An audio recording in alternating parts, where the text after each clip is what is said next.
ቅዳሴያችንን በደንብ አሁን ወንድሞቻችንም ቀጥለው የሚያስተምሩትን ነገር ብትችሉ ማስታወሻ ይዛችሁ ሌሎቻችሁ ደግሞ ሸር በማድረግ ሌሎች እኔ አሁን ለ60 ሰው ሸር አድርጌ ነው የገባሁት። ሸር በማድረግ መማር ተገቢ ነውና እግዚአብሔር አምላካችን በቅዳሴው ውስጥ ማስተዋልን ለልቦናችን ለአይምሮአችን ይስጠን። እግዚአብሔር ይስጥልኝ። መምህር ቃለ ሕይወት ያሰማል። አሜን። ቃለ ሕይወት ያሰማልን። ቀሲስ እንዳመጣጣችን ይሁን። ታላቁ ቀጥል፣ ከዛ ቴዎሲስ፣ ከዛ ዲያቆን ዘማርያም እያልን እንሄዳለን። ቴዎሲስ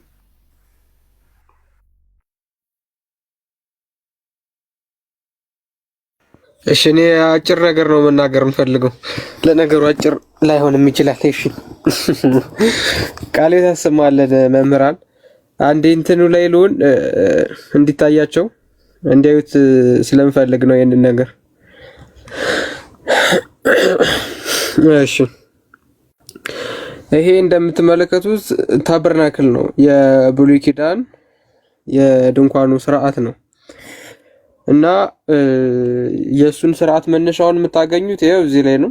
ኤግዞደስ ላይ ታገኙታላችሁ። እንድታዩት እና በደንብ እንድታስተውሉ የምፈልገው ነገር ቤተክርስቲያን ብሉይ ኪዳን ጥላ፣ አዲስ ኪዳን ደግሞ አካል ነው። ብሉይ ኪዳን ምሳሌ፣ አዲስ ኪዳን ደግሞ አማናዊ ነው የሚባለውን ሕግ ምን ያክል ትክክለኛ እንደሆነ እንድታዩት ስለምፈልግ ነው። እሺ፣ ይሄ አይታይም የሚሉ ሰዎች አሉ ልበል? አይታያችሁም? ጥቅሱንም እያያዛችሁት እንድትሄዱ ስለምፈልግ ወደሉ ላይ ያርጉኝ መምህር በረከት እስከዛ ድረስ ከዛ እንትን እንዲል ማለት ነው። አይ ቲንክ አሁን ይታያችኋል። አሁን ካልታያችሁ ችግር ነው። ሙሉ እንትኑ ይሄ ነው። እሺ ጥሩ። ሙሉ ቅጽሩ እንደምትመለከቱት ነው። ቅጽሩ ይሄ ነው። ወደዚህ ቅጽር ያው ዝም ብሎ ማንኛውም ሰው አይገባም። ምስራቅ ይሄ ነው። በምስራቅ በኩል በሩ አለ። ከዛ እዚህ ላይ የምትመለከቱት ምንድነው? ዘ ብሮንዝ አልታር ይላል። ከነሐስ የሚሰራ መሰዊያ አለ።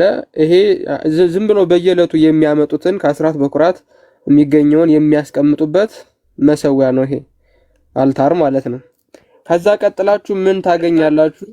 ቀሳውስቱ ወይም ካህናቱ እጃቸውን የሚታጠቡበት ባዚን አለ። ባዚን አለ። ዘጸአት 30 ላይ ታገኙታላችሁ። ይሄንን ፌንሱን አጥሩን ደግሞ ዘጸአት 27 ከ9 እስከ 18 ላይ ታገኙታላችሁ። ቀጥላችሁ ይሄ ኮርትያርድ ነው ወይም እንዴት ነው? እንደ ሜዳ ነገር አለ። 46 ሜትር ሎንግ and 23 ሜትርስ ዋይድ ነው።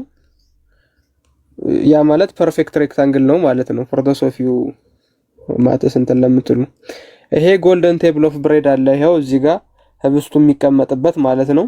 ህብስቱ የሚቀመጥበት አለ። ጎልደን ላምፕ ስታንድ አለ።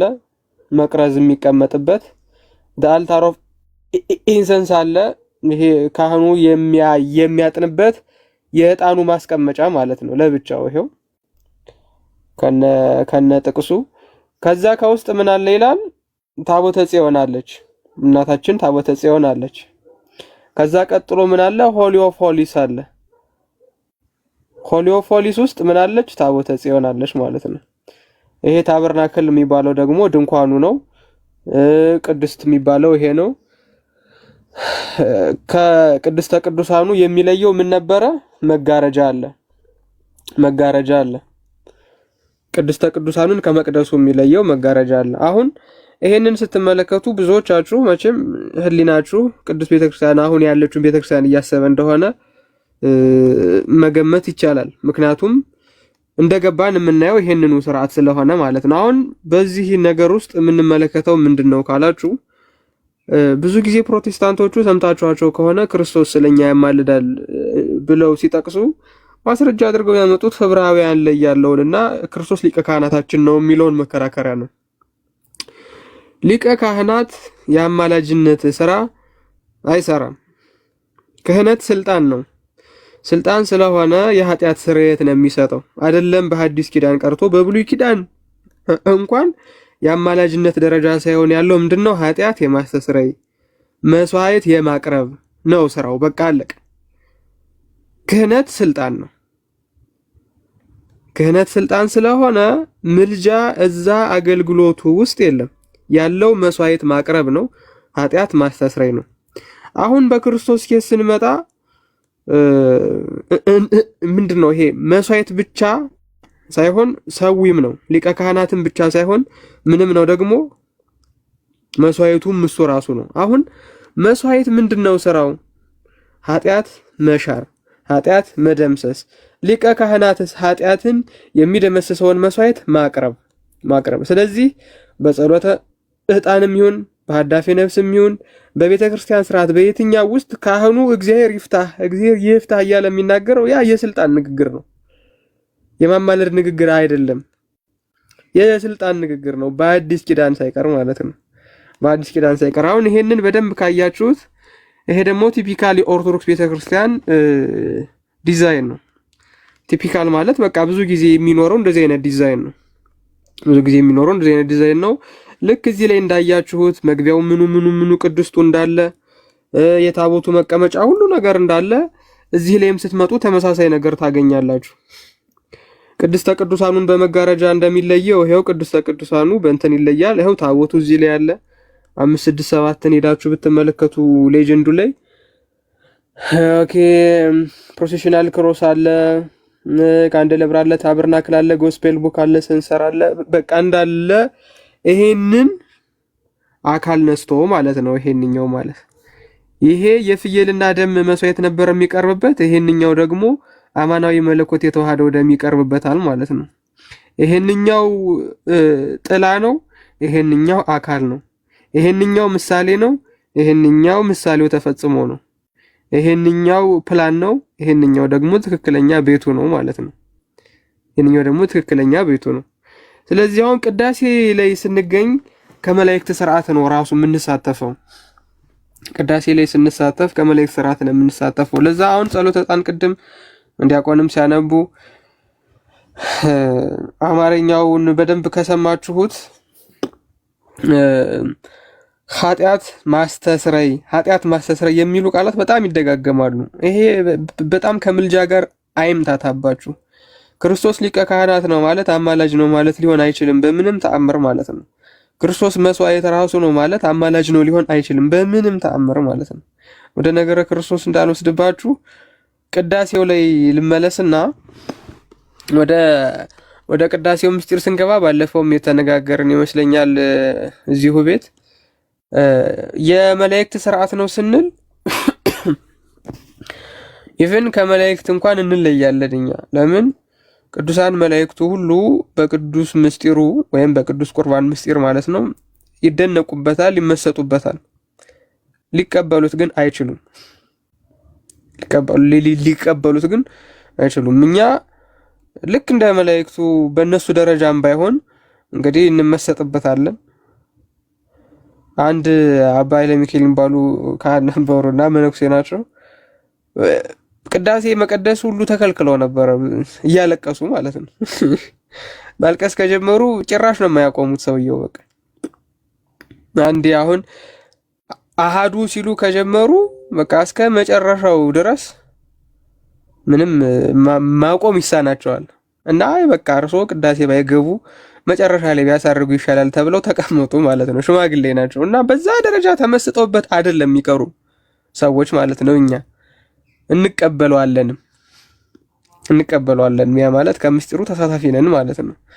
አሁን አዕማደ ምስጢራት ላይ ካያችሁ የምናምናቸው ማንሳተፍባቸው አሉ። ምስጢረ ሥላሴ የምናምነው ነው ግን አንሳተፈውም። እናምነዋለን አንሳተፈውም። አምነን የምንሳተፈው አለ። ምን ጥምቀት፣ ምን ቁርባን፣ ምን በኋላ ላይ ደግሞ ትንሣኤ ሙታን አለ ማለት ነው። እናምነዋለን፣ በኋላ ደግሞ እንሳተፈዋለን። አሁን ቅዱስ ቁርባን ለመላእክት በቃ የሚያምኑት ነው፣ የሚሳተፉት አይደለም። ገብቷቸዋል። እና ይሄ ራሱ ለሰው ልጅ እንዴ ሰውን ቅዱስ ዮሐንስ አፈወርቅ ምን ያክል ደረጃ ከፍ አደረገው? 1 ነው 12 ነው ከሰማይ በላይ ነው ያደረገው። አይ ከዚህም ሁሉ በላይ ከፍጥረት ሁሉ በላይ አደረገው። የራሱ አካል የራሱ ባህሪ ያደረገው ይላል። የራሱ አካል የራሱ ባህሪ ያደረገው እና ቅዳሴ ውስጥ ይሄ ሁሉ ምስጢር ስላለበት በማስተዋል እናስቀድስ። ዲያቆናት ካለን በማስተዋል እንቀድስ። እውነቴን ትንሽ ዲቁና የተበደለች ነው አሁን በሚያሳዝን ሁኔታ ማለት ነው። ንስሐ ሳልገባ ቁርባን ቆረብኩ ምናምን የሚል ሰው ሁሉ እየሰማን ነው። እና እንደው እግዚአብሔር መቼም አያጥፋን። ይሄንን ተመልክቶ እግዚአብሔር ይስጥልኝ መምህር፣ ወደ ብሶት እንዳልገባ። አሜን። አይ ቃለ ሕይወት ያሰማልን ታላቁ። አንዳንድ ነገር በአንድ ደቂቃ ልጨምርና ወደ ዘማርያም ተዘጋጅ። ከነገራችን ላይ መላእክት ከክርስቶስ ጋር ኮሚኒየን አላቸው። ኮሚኒየናቸው እንደኛ በመብላት በመጠጣት በቅዱስ ቁርባን በኩል አይደለም እንጂ ሊቃነ መላእክትን አጽንቷቸው የሚኖር የሚል ጸሎት አለ እና ክርስቶስ አድሮባቸው በጸጋ አድሮባቸው አጽንቷቸው ነው የሚኖረው። ቅዱስ ጳውሎስ ምን ይላል? እግዚአብሔር በዘመኑ መጨረሻ ያለው ሐሳቡ ፍጥረቱን ሁሉ በክርስቶስ መጠቅለል ነው ይላል እና ከዚያ ውስጥ መላእክትም ይጠቃለላሉ። ግን ቅድም ታላቁ ወንድማችን ታላቁ እንዳለው እነሱ ከክርስቶስ ጋር ኮሚኒየን የሚያደርጉበት መንገድ እንደኛ ምንድነው ግዙፍ የሆነ ተፈጥሮ ስለሌላቸው በቅዱስ ቁርባን በኩል አይደለም። ይሄ ለኛ የተለየ የተሰጠ ስጦታ ነው። በምስጋና ግን ይካፈሉናል። የመላእክትን ምስጋና ቅዱስ ቅዱስ ብለን እናመሰግናለን። በሁሉም ቅዳሴ የማይቀሩ ምስጋናዎች አንዱ የመላእክት ምስጋና ነው አይደለ? የቅዱስ ቅዱስ የሚለው መላእክት ሊቃነ መላእክት የሚያመሰግኑ ብሎ የመላእክትን ነገር ያነሳና ካህኑ እናንተም ተሰጥኦን መልሱ ይላል ዲያቆኑ። ቅዱስ ቅዱስ ቅዱስ ብለን እግዚአብሔር እናመሰግናለን። እና ይሄ የመላእክት ቅዱስ ቅዱስ የሚለው ከመላእክት የሰማነው ምስጋና በቅዳሴ አይቀርም። ስለዚህ አብረን ነው የምናመሰግነው ማለት ነው ከመላእክት ጋር። ስለዚህ በምስጋና ሱታፊ ያለን አብረን ነው። ከክርስቶስ ጋር ህብረት የሚያደርጉበት መንገድ የነሱ ያው በመንፈስ ቅዱስ በኩል ከክርስቶስ ጋር ህብረት አላቸው። እንደኛ ግዙፍ በሆነ በሚታይ በሚዳሰስ በዚህ በቅዱስ ቁርባን እኛ ግዙፍ ተፈጥሮ ስላለን እሱ ይገባናል። ግን ክርስቶስ አጽንቶት የማይኖር ፍጥረት ግን የለም። መላእክትም ሰውም ቢሆን ግን ሞዱ ይለያያል። ሞዱ እንትን ኮሚኒኬሽን የሚደረግበት የጸጋው ቅድም ታላቁ እንዳለው እሱን ነው። ይሄ የታበርናክሉ ምናምን ጉዳይ ጥሩ አሳይተናል ታላቁ። በኋላ ምን መጣበታለን። ነገራችን ላይ በተለይ ጸሎተ ዕጣን ላይ የመስዋዕት ጉዳይ በጣም ስለሚነሳ እንመለስበታለን። ዘማርያም ወደ አንተ ልምጣ። እሺ ቃለ ሕይወት ያሰማልን። መላከ ገነትም ጥሩ አድርጎ አብራርተውታል። ወንድማችንም በደንብ አድርጎ መግቢያ ላይ ደግሞ ወንድማችን መምህራችን ዲያቆን በረከት አዝመራው ደግሞ በደንብ አድርጎ አብራርቶታል። ያው እኔ በተቻለ መጠን ለመደጋገም ሞክራለሁ። የመጀመሪያ ፍትሐቱ ዘወልድ የሚያነበው ንፍቅ ካህን ነው። ፊቱን የሚያዞረው ወደ ምዕራብ ነው። ቤተክርስቲያናችን በነገራችን ላይ ጸሎቱ ብቻ ሳይሆን ጸሎቱ የሚቀርብበት አቅጣጫ ጭምር ይወስኗል። አስተውለን ከሆነ ሀዳፊ ነፍስ በሚያቀርብበት ጊዜ ካህኑ ፊቱን ወደ ምዕራብ ያዞራል። ከዛ ድንግል ሆይ የሚለው ቅዳሴ ማርያም ለምሳሌ ድንግል ሆይ ረሃቡና ጽሙን አሳሲ ብሎ ሲል ደግሞ ፊቱን ወደ ምስራቅ ያዞራል። በገነት የነበረው ወደ ሲኦል ወረድን ወደ ምዕራብ፣ ከዛ ደግሞ ወደ ገነት መለሰን፣ ወደ መንግስተ ሰማያትን አወረሰን ለማለት ነው። ይሄ ጸሎቱ የህዝቡ ነውና ካህኑ ፊቱን ወደ ምዕራብ ያ ማለት ወደ ህዝቡ አዙሮ ነው ንፍቅ ካህኑ የሚጸልዩ። አቤቱ ጌታችን ኢየሱስ ክርስቶስ ወልደ ዋህድ የእግዚአብሔር አብ ቃል ማህያዊት መድኃኒት በምትሆን በሕማም ከኛ የኃጢአታችን ሁሉ ማሰሪያ ያጠፋ ብሎ የሚጸልዩ በጣም ግሩም በሆነ መንገድ የሚገልጸው በዚህ ነው። እዚህ ጋር በደንብ ተመልከቱ። ስሙን ራሱ በደንብ እስቲ እናጥራው። ፍትሐት ዘወልድ ማለት ምን ማለት ነው? ፍትሐት ዘወልድ ብሎ ሲናገር ከማን ጋር ነው እያነጋገረ ያለው? ከወልድ ጋር ነው። ፍትሐት ዘወልድ ነው የሚለው ምን ማለት ነው? የሚያነጻ የሚያናዝዝ ማስተሰሪያ ስሬትን የሚሰጥ በደልን አሳዘን ነው ተመለስን ላሉ ለሚሉ ሰዎች የሚጸለይ ስልጣን ያላቸው ካህናት ያስሩ ይፈቱ ዘንድ ጌታ ያዘዘው ጸሎት ማለት ነው። ፍትሐ ዘወልድ ማለት ይሄ መጀመሪያ የስሙ ትርጓሜ ራሱ ፍትሐ ዘወልድ ማለት ነው። በነገራችን ላይ ከሰባቱ ኪዳናት አንዱ ኪዳን ፍትሐ ዘወልድ ነው። ካህን አንዱ ቄስ ሆኖ በቅስና ለመሾም ሲፈልግ አንዱ ማወቅ ከሚገባው አንዱ ፍትሐ ዘወልድ ነው። እና የስሙ ትርጓሜ ምንድን ነው? ማንጫ ነው፣ የሚያነጻ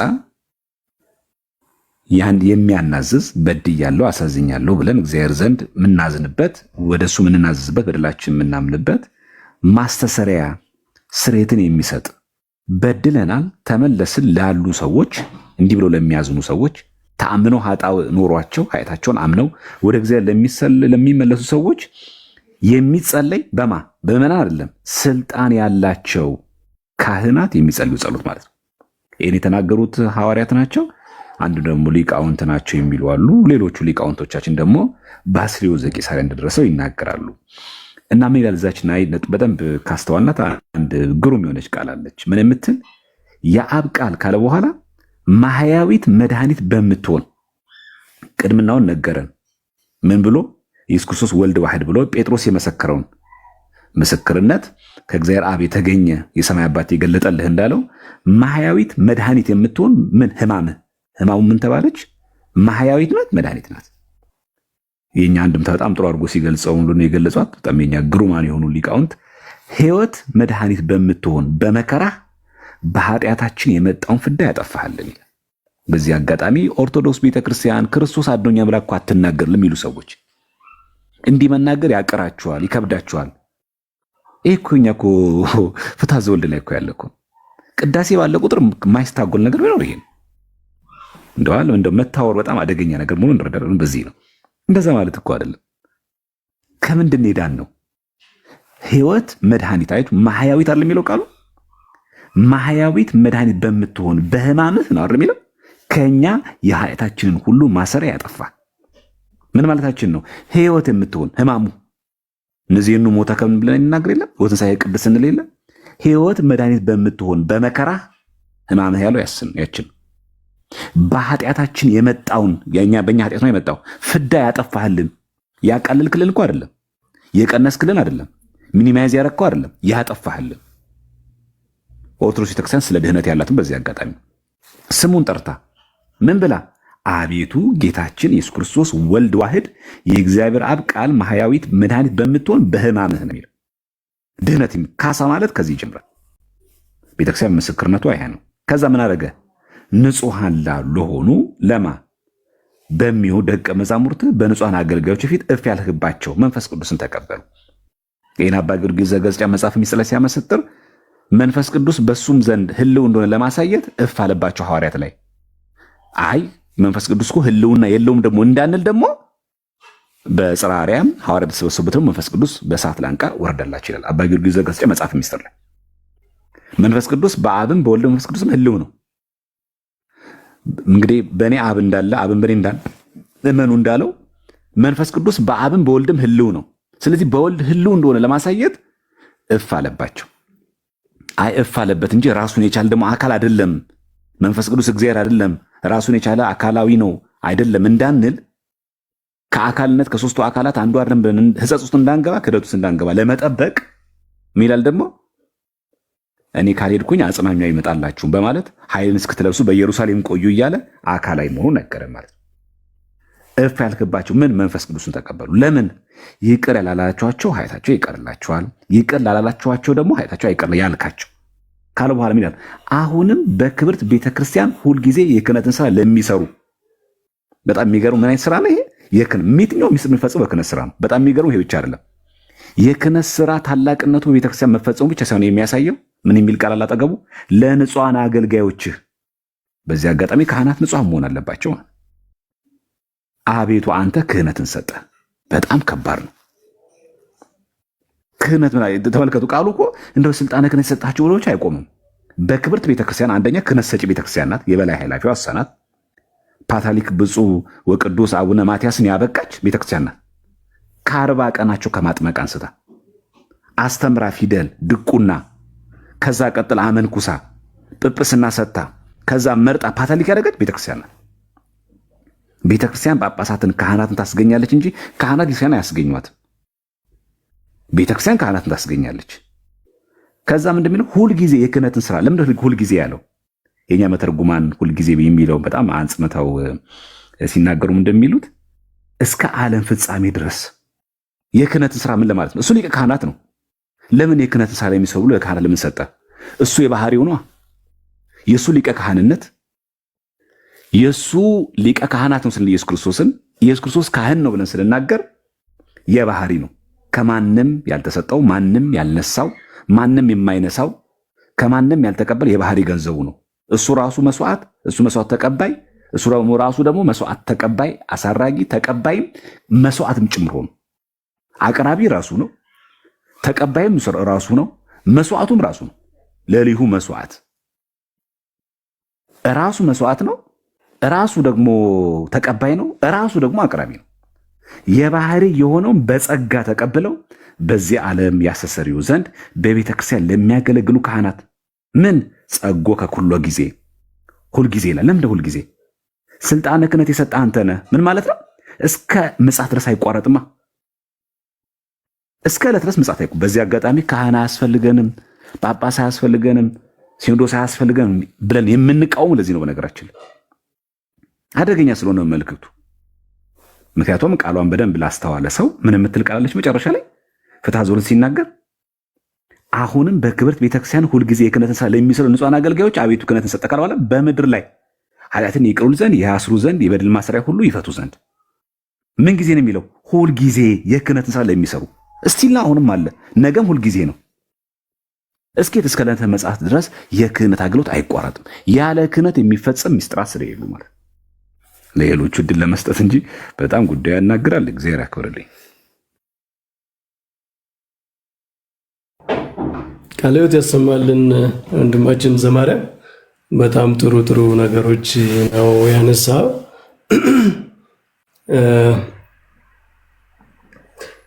ወደ ምስራቅና ወደ ምዕራብ የሚለው አቅጣጫው በጣም ኢንተረስቲንግ ነገር ነው። ካህኑ ወደ ህዝቡ ዙሮ ስርየተ ኃጢአት እንደዚህ አይነት ነገሮች ህዝቡን የሚመለከት ነገር ሲናገር ወደ ምስራቅ ወደ ምዕራብ ይዞራል። እሱ በምስራቅ ይሆናል ማለት ነው። እሱን ምዕመናኑ ወደ ምስራቅ ስለሆነ የሚዞሩት ካህኑ ወደ ምዕራብ ይዞራል እና ይሄ መቼም የሚደንቅ ነገር ነው የቤተ ክርስቲያናችን ምስጢር። ምክንያቱም ክርስቶስ ከምስራቅ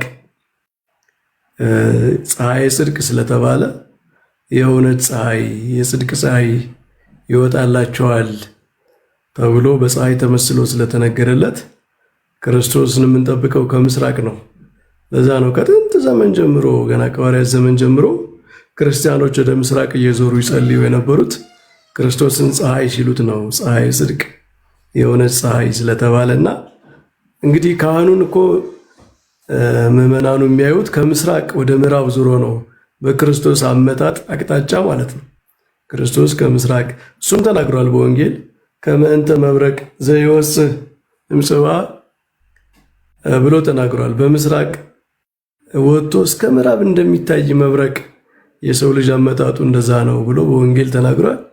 እና ካህኑን ከምስራቅ ነው የምናየው። እኛ ከምስራቅ ወደኛ ዙሮ ነው የምናየው።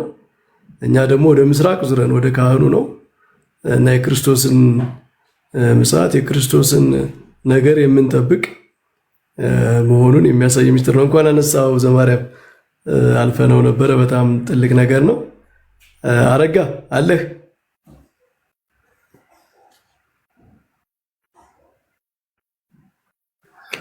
በረከት መምህራን አባቶች ሁላችሁ እንዴት ናችሁ? አለው በረከት። አንተም ሀሳብ ስጥ። አረጋ ደህና ነህ? ደህና ሰንብተሃል? እግዚአብሔር ይመስገን። እንዴት ናችሁ? እንደምን ከረማችሁ? እነ ታላቁ ቀሲስ ሊበቁሉ ዘማርያም ብርሃን ሁላችሁም እዚህ ያላችሁ ከታችም ቀሲስ ነግሬው ሁላችሁም እንደምን ከረማችሁ? እንደምን ሰነበታችሁ? በዓል ጥሩ አለፈ። የቅዱስ ሚካኤል ዓመታዊ ክብረ በዓል ኢትዮጵያ እየተከበረ ነው። እኛ እሑድ ነው የምናከብረው። በነገራችን ላይ በረከት አንተ አታውቅም። ዕለቱን የምናከብር ይመስል ይሆናል። እንደዛ ነው። እሑድ ነው የምናከብረው። የሚመቸን ቀን ጠብቀንና እሑድ እናከብራለን። እኛም ገና የኛ ሚካኤል አልደረሰም። ሰንበትን በቃ ትደርቡባታላችሁ አይደል? በሰንበት ላይ ሌላ ምናምን ሆኖ እንደዛ ነው የምናከብራት። ያው አውሮፓን ከመላን ሁሉንም ኦርቶዶክስ ካደረግን የሁሉም ካደረግን ይሆናል። ከሲስም እንደዛ ይመስሉኛል። አሜሪካ ሌላ አጀንዳ ሊሰጡብን ነው። ያው በሰንበት ላይ ደግሞ ሚካኤል እንደረቡት ልታስብሉን ነው። ታው እናንተ አልደርቡም እንደ ቀሲስ በዕለቱ ነው። እኛ ቅዳሜ ነው የምንደርብ። የኔ ደብር ሚካኤል ነው እና ነገ ነው የምናከብረው። ዛሬ ዋዜማ ቅዳሴ አለን እየተዘጋጀው። ዞሮ ዞሮ ትደርባላችሁ። ኦሪቱ ሰንበት ላይ ነው የደረባችሁት እናንተ። ጥሩ ነው። አይ እንትን ነው እንጂ ትደርባላችሁ ሳይሆን ታስጠጓቸዋላችሁ በዓላቱን እንደምንም ወደ ሰንበት። እንደዛ ነው። እኔ ባለሁበት ከተማ በእርግጥ ቅዳሴ ሁሉም በዓል ቅዳሜ ነው። ነገ እሑድ ግን የምናከብረው ስዊድን ነው እና ስዊድን እሄዳለሁ። ቅርብ ከተማ ለለኛ ሎንድ የሚባል ከተማ የእነ ቀሲስ መንግስቱ ሀገርና እዛ እሄዳለሁ። ሚካኤል እንሄዳለን እዛ።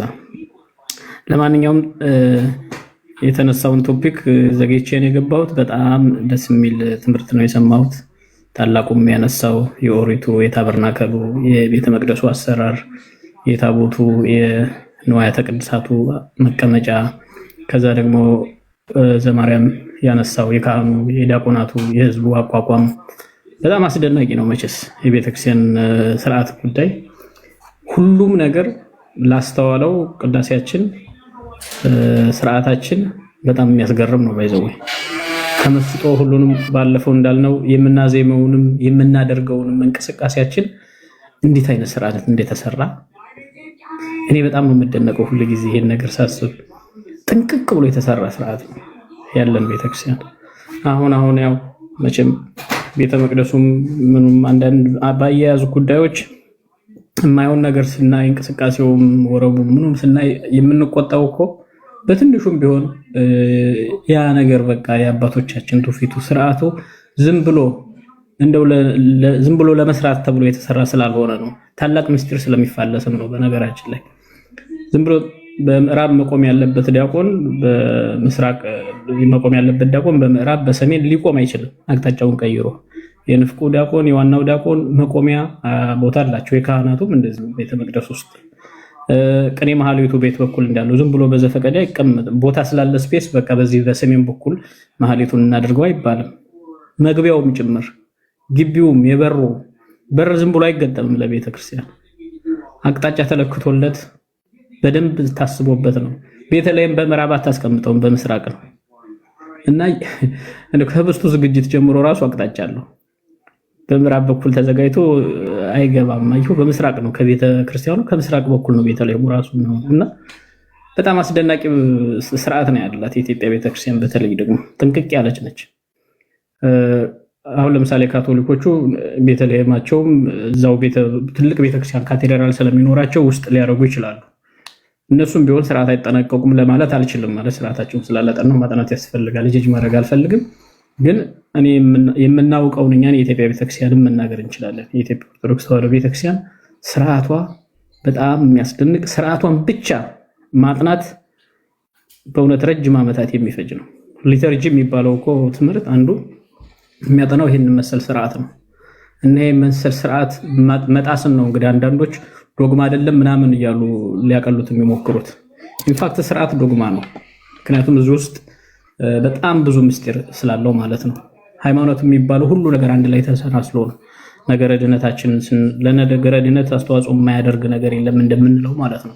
ቤተ መቅደስ ውስጥ የሚደረግ ማንኛውም ነገር ከድነት ጋር የማያያዝ፣ ከሐዲስ ኪዳን ጋር የማያያዝ፣ ከወንጌል ጋር የማያያዝ፣ ከነገረ ክርስቶስ ጋር የማያያዝ፣ ከነገረ ቤተክርስቲያን ጋር የማያያዝ የለም። ቅዳሴ የነገረ ቤተክርስቲያን አካል ተደርጎ የሚነገር ነው እና ይህን ስርዓት በእውነት ቅዳሴ ጊዜ ሰጥተን ለመማር መነሳሳታችን በጣም የሚያስመሰግንና ለወደፊትም ልንገፋበት የሚገባ ጉዳይ ነው ብዬ አስባለሁ። በረከት አንተ የተነሳበትን መነሻ ብዙ ስላልሰማሁኝ ኮንተንቱን አቅጣጫ እንዳላስቀይር ቀሲስ እንዳሉት አጀንዳ ሌላ እንዳልሰጥ እዚህ ላይ ላቆም። ደግሞ እየሰማው የሚጨምረው ካለ እመጣለሁ። በረከት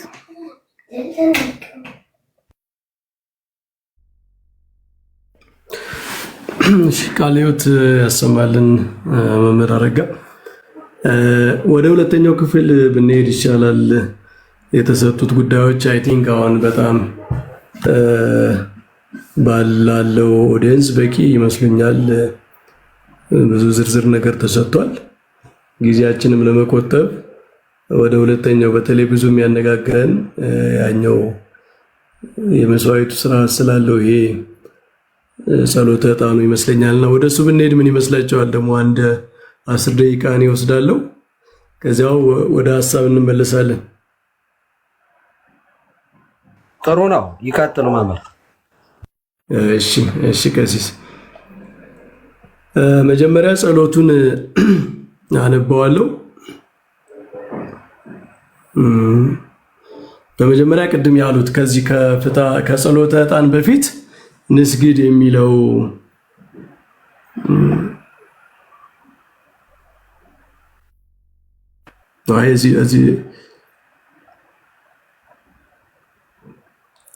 ከዚያ በኋላ ነው። እሺ የዕጣኑን ጸሎት እንየው። ዳግመኛም እንዲህ ይበል ይላል። መጀመሪያ ዕጣኑን ይዞ ከሱ ከፍ ባለ በዕድሜም በክብር ከፍ ባለ ካህን ያስባርክ ይላል።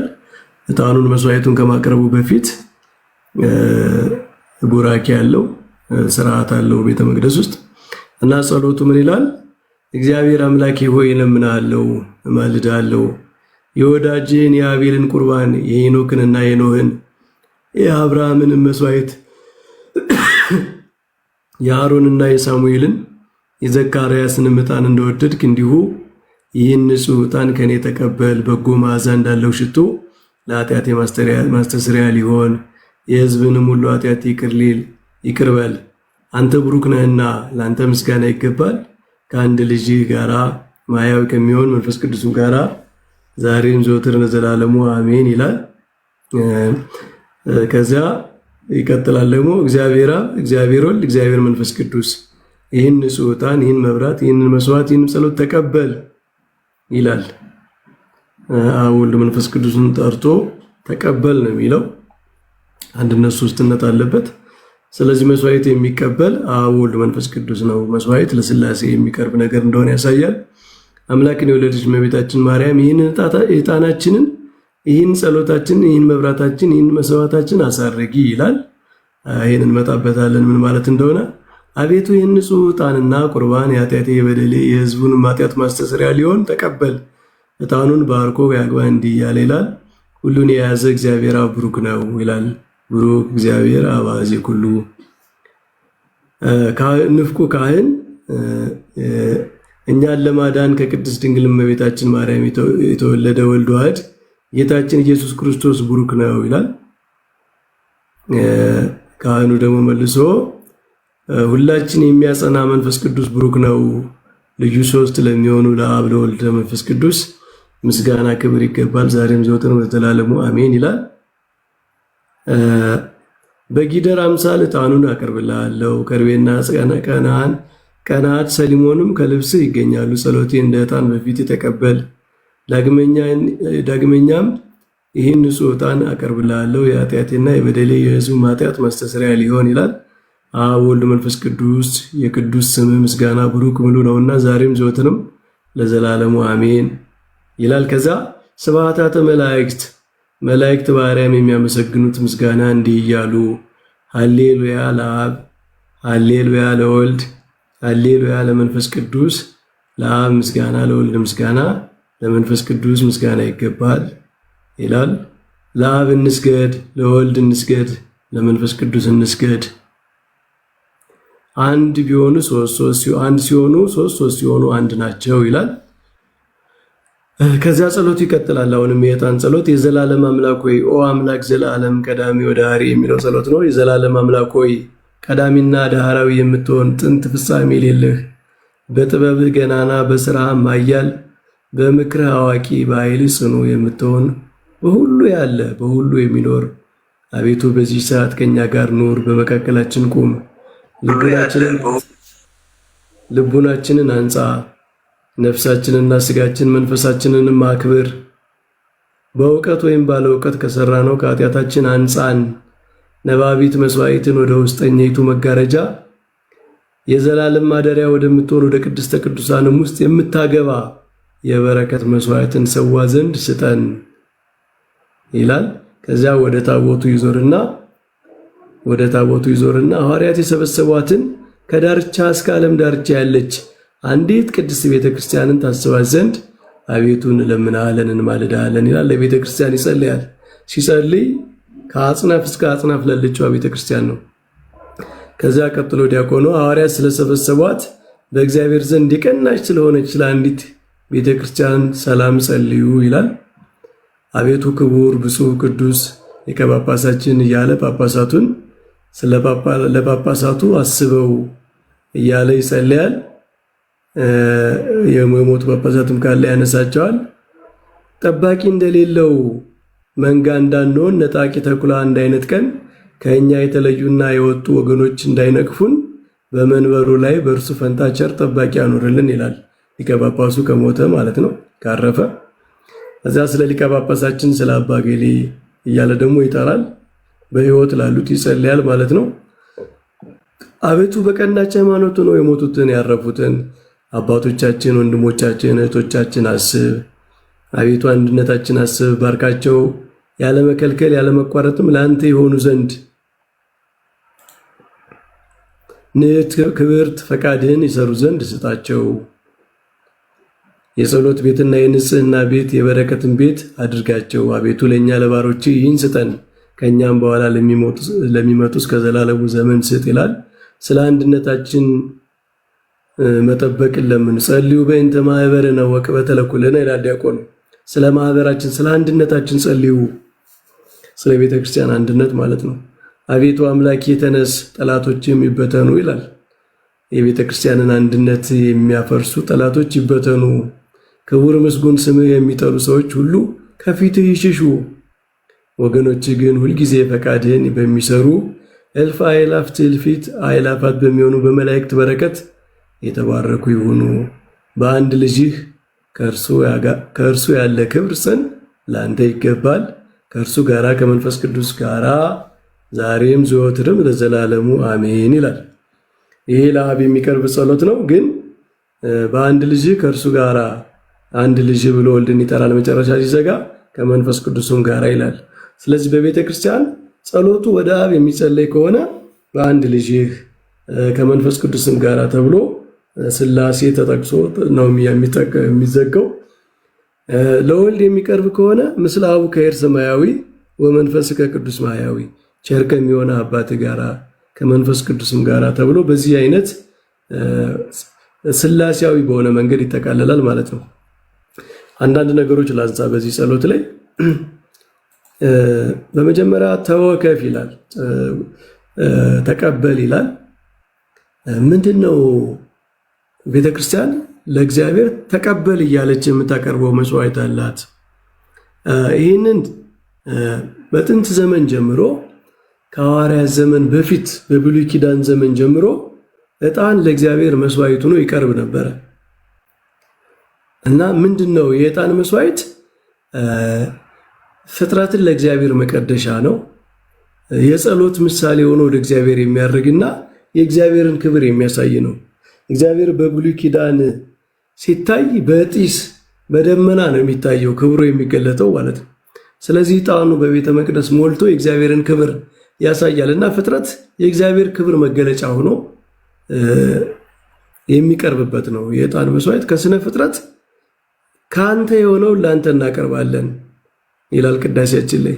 ከእግዚአብሔር የሆነውን ፍጥረት ለእግዚአብሔር እናቀርባለን እና የእግዚአብሔርን ክብር የሚያሳይ ነው። የእግዚአብሔርን የፍጥረቱን ባለቤትነት የሚያሳይ ነው።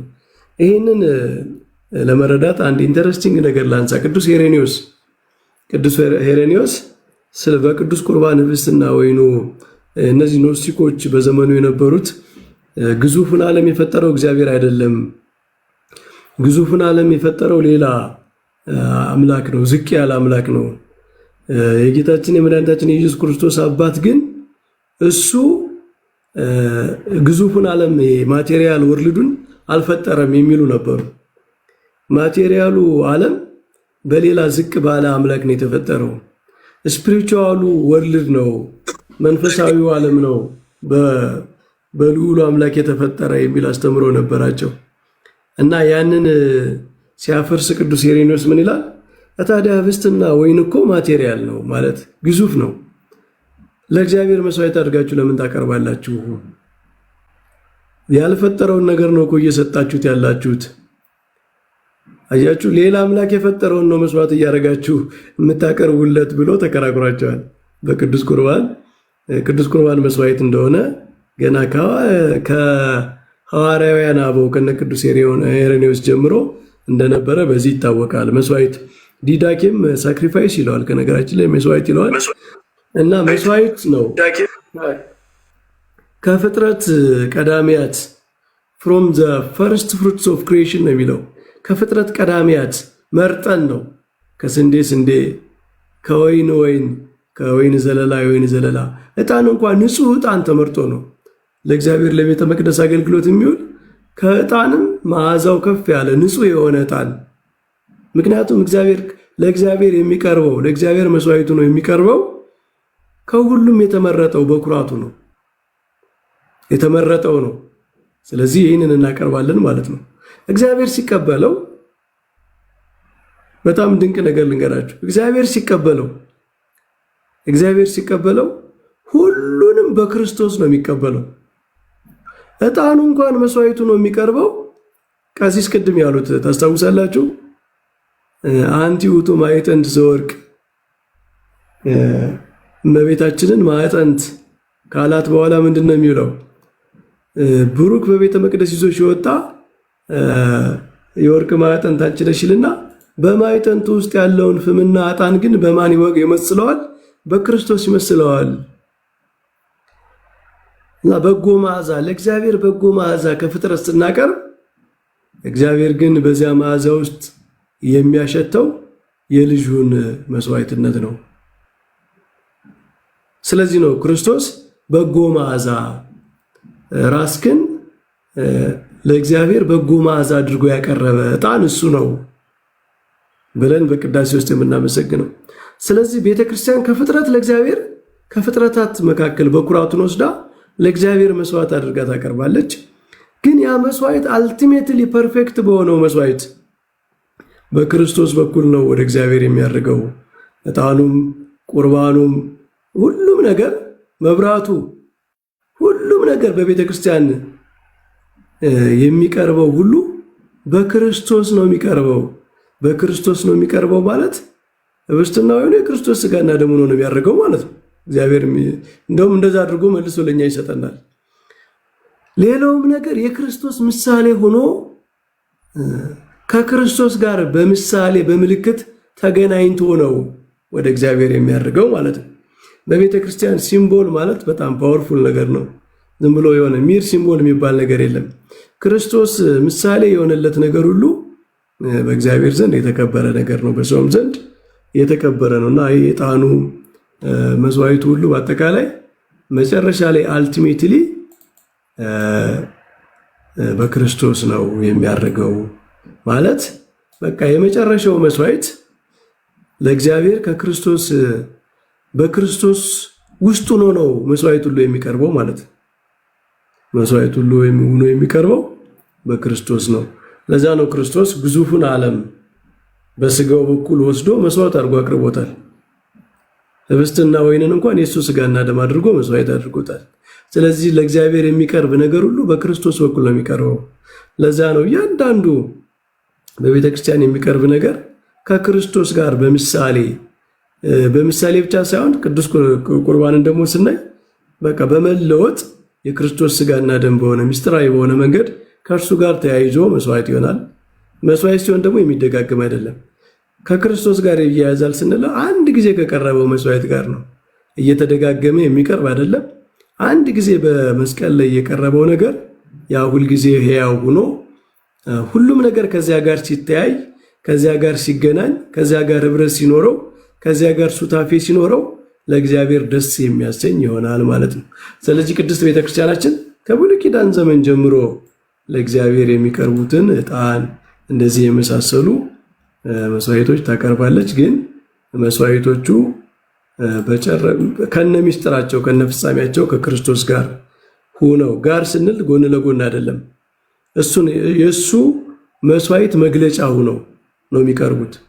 የሱ መስዋዕት ማሳያ ምሳሌ የሆኑ አብረው ይቀርባሉ ማለት ነው።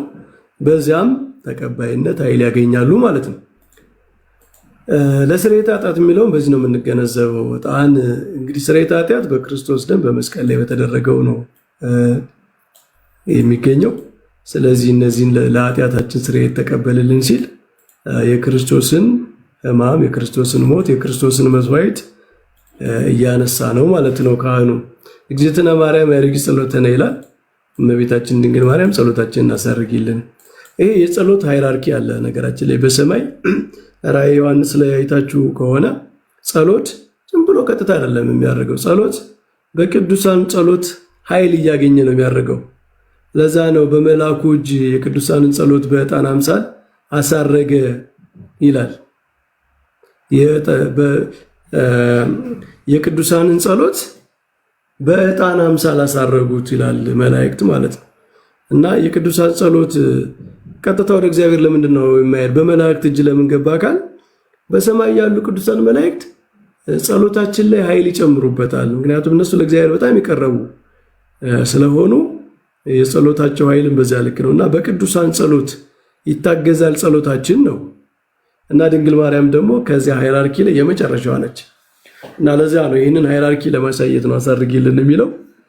መጨረሻ ላይ ጸሎታችን ወደ እግዚአብሔር ወደ ስሉስ ቅዱስ በዕጣን አምሳል ዕጣን ወደ ሰማይ እንደሚወጣ የእኛም ጸሎት ወደ እግዚአብሔር ፊት ይደርሳል ማለት ነው።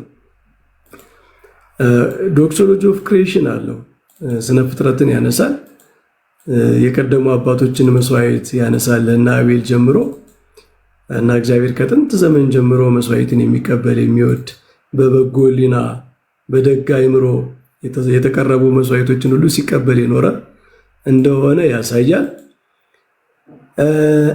ከዛ አንድ ሁለት ነገር አንስቼ ጨርሳለሁ። እዚህ ጸሎቱ ላይ ጠንከር ያሉ ነገሮች አሉ። ምን ይላል?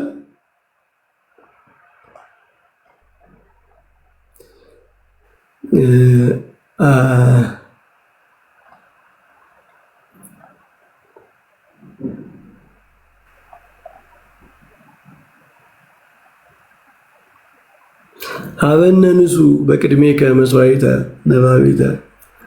ነባቢት መስዋዕትን ወደ ውስጠኛይቱ መጋረጃና የዘላለም ማደሪያ ወደምትሆን ወደ ቅድስተ ቅዱሳን ውስጥ የምታገባ የበረከትን መስዋዕት እንሰዋ ዘንድ ስጠን ይላል።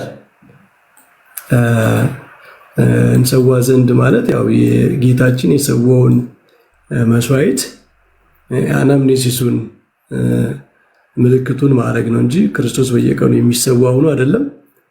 አንድ ጊዜ የተሰዋው መስዋዕት ነው በቤተ ክርስቲያን ሁል ጊዜ ያው የምንኖርና እሱን እናቀርብ ዘንድ ስጠን ነው። ሀበነ ንሱ በቅድሜከ ይህንን ስጠን ነው የሚለው። ይቺ ምንድነች?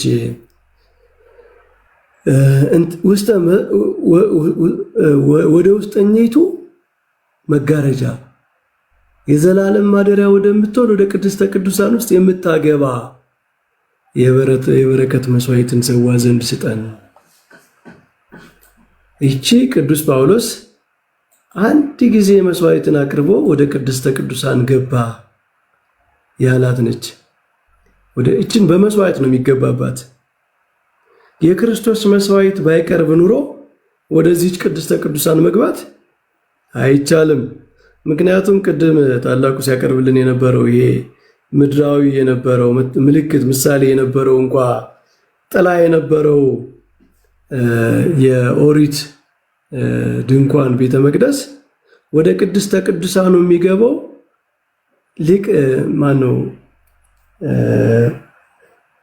ሊቀ ካህኑ ነው። እነሱም በዓመት አንድ ጊዜ የመስዋዕት ደም ይዞ ነው የሚገባባት እና ይቺ መስዋዕት ወደ ቅድስተ ቅዱሳን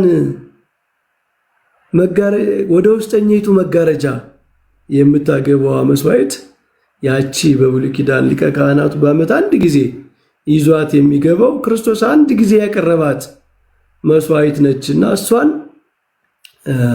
እናቀርባለን ነው የሚለው።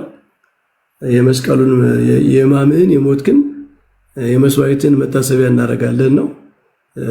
ያንን ነው በዕለተ ዓርብ የተደረገውን ነው እና ወደ ዕለተ ዓርብ ሂደን ነው ከሱ የምንሳተፈው እንጂ የሚደጋገም አይደለም። አንድ ጊዜ የሚቀርብ ነው።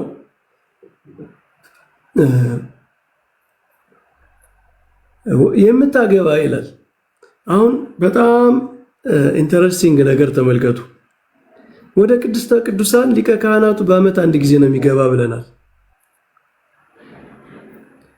አሁን ግን እኛ እንገባለን። ሊቀ ካህናቱ ኢየሱስ ክርስቶስ ብቻ አይደለም ወደዚያች የሚገባባት፣ እኛም እንገባባታለን። የምታስገባንን መስዋዕት እያለ ነው። እንተ ታበው ወደ ቅድስተ ቅዱሳን የምታገባ ነው እንጂ ያስገባች አንድ ክርስቶስ ብቻ አይደለም ወደ ቅድስተ ቅዱሳን የገባው። ወደ እግዚአብሔር ፊት ወደ ገጸ አብ ወደ እዝነ አብ ማለት ነው። እኛም ደርሰናል። በክርስቶስ ሥራ በመስዋዕትነቱ ምክንያት እኛም የምንገባው ነናል። አሁን የቤተ መቅደስ መጋረጃ ተከፍቷል። በመሰዊያውና በእኛ መካከል የተዘጋ አይደለም ያለ፣ ይከፈታል። እኛም እንገባበታለን ማለት ነው። ስለዚህ በአዲስ ኪዳን የብሉይ ኪዳኑ ሊቀ ካህን ብቻውን ገብቶ የኃጢአት ማስተስረያ አቅርቦ ነበር የሚወጣው። የአዲስ ኪዳኑ ሊቀ ካህናት ኢየሱስ ክርስቶስ ግን እሱ ብቻ ሳይሆን እኛንም ነው ያስገባን። ወደ ቅድስተ ቅዱሳን አስገብቶናል። እና የቤተ ክርስቲያን ላይ የሚፈጸመው የክህነት ሥራ፣ በቤተ ክርስቲያን ላይ የሚቀርበው መስዋዕት፣ በቤተ ክርስቲያን ውስጥ የሚደረገው ጸሎት በቅድስተ ቅዱሳን ውስጥ የሚደረግ ነው። ክርስቶስ በገባባት በቅድስተ ቅዱሳን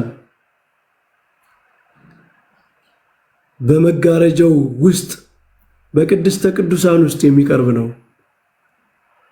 ይሄ መቼም በጣም እጹብ ድንቅ የሆነ ምስጢር ነው። ይህንን እያሰብን ይሆን ግን ቅዳሴ የምናስቀድሰው? በተለይ ካህናት፣ ዲያቆናት፣ ቀሳውስት ቅድስተ ቅዱሳን ውስጥ እኮ ነን ያለ ነው። ክርስቶስ የገባበት ቅድስተ ቅዱሳን ውስጥ ሆነን ነው የምናገለግለው። እሱ የገባበት ቦታ ውስጥ ነው ያለ ነው። ሰማይ ገጸ አብ እዝነ አብ ነው። እግዚአብሔር ቀጥታ የሚሰማው ቀጥታ የሚቀበለው ጸሎት ቀጥታ የተቀበለው መስዋዕት እሱ ውስጥ ነው ያለ ነው ማለት ነው። እና እዚህ ውስጥ ይሄንን ነው ካህኑ እያነሳ የሚጸልየው ማለት ነው። ከዚህ ምስጢር የተነሳ መቼም የሰው ልብ ይርዳል። በጣም የሚያስፈራ ግን እግዚአብሔር የሰጠን ጸጋ ስለሆነ የምንቀበለው ነው ማለት ነው።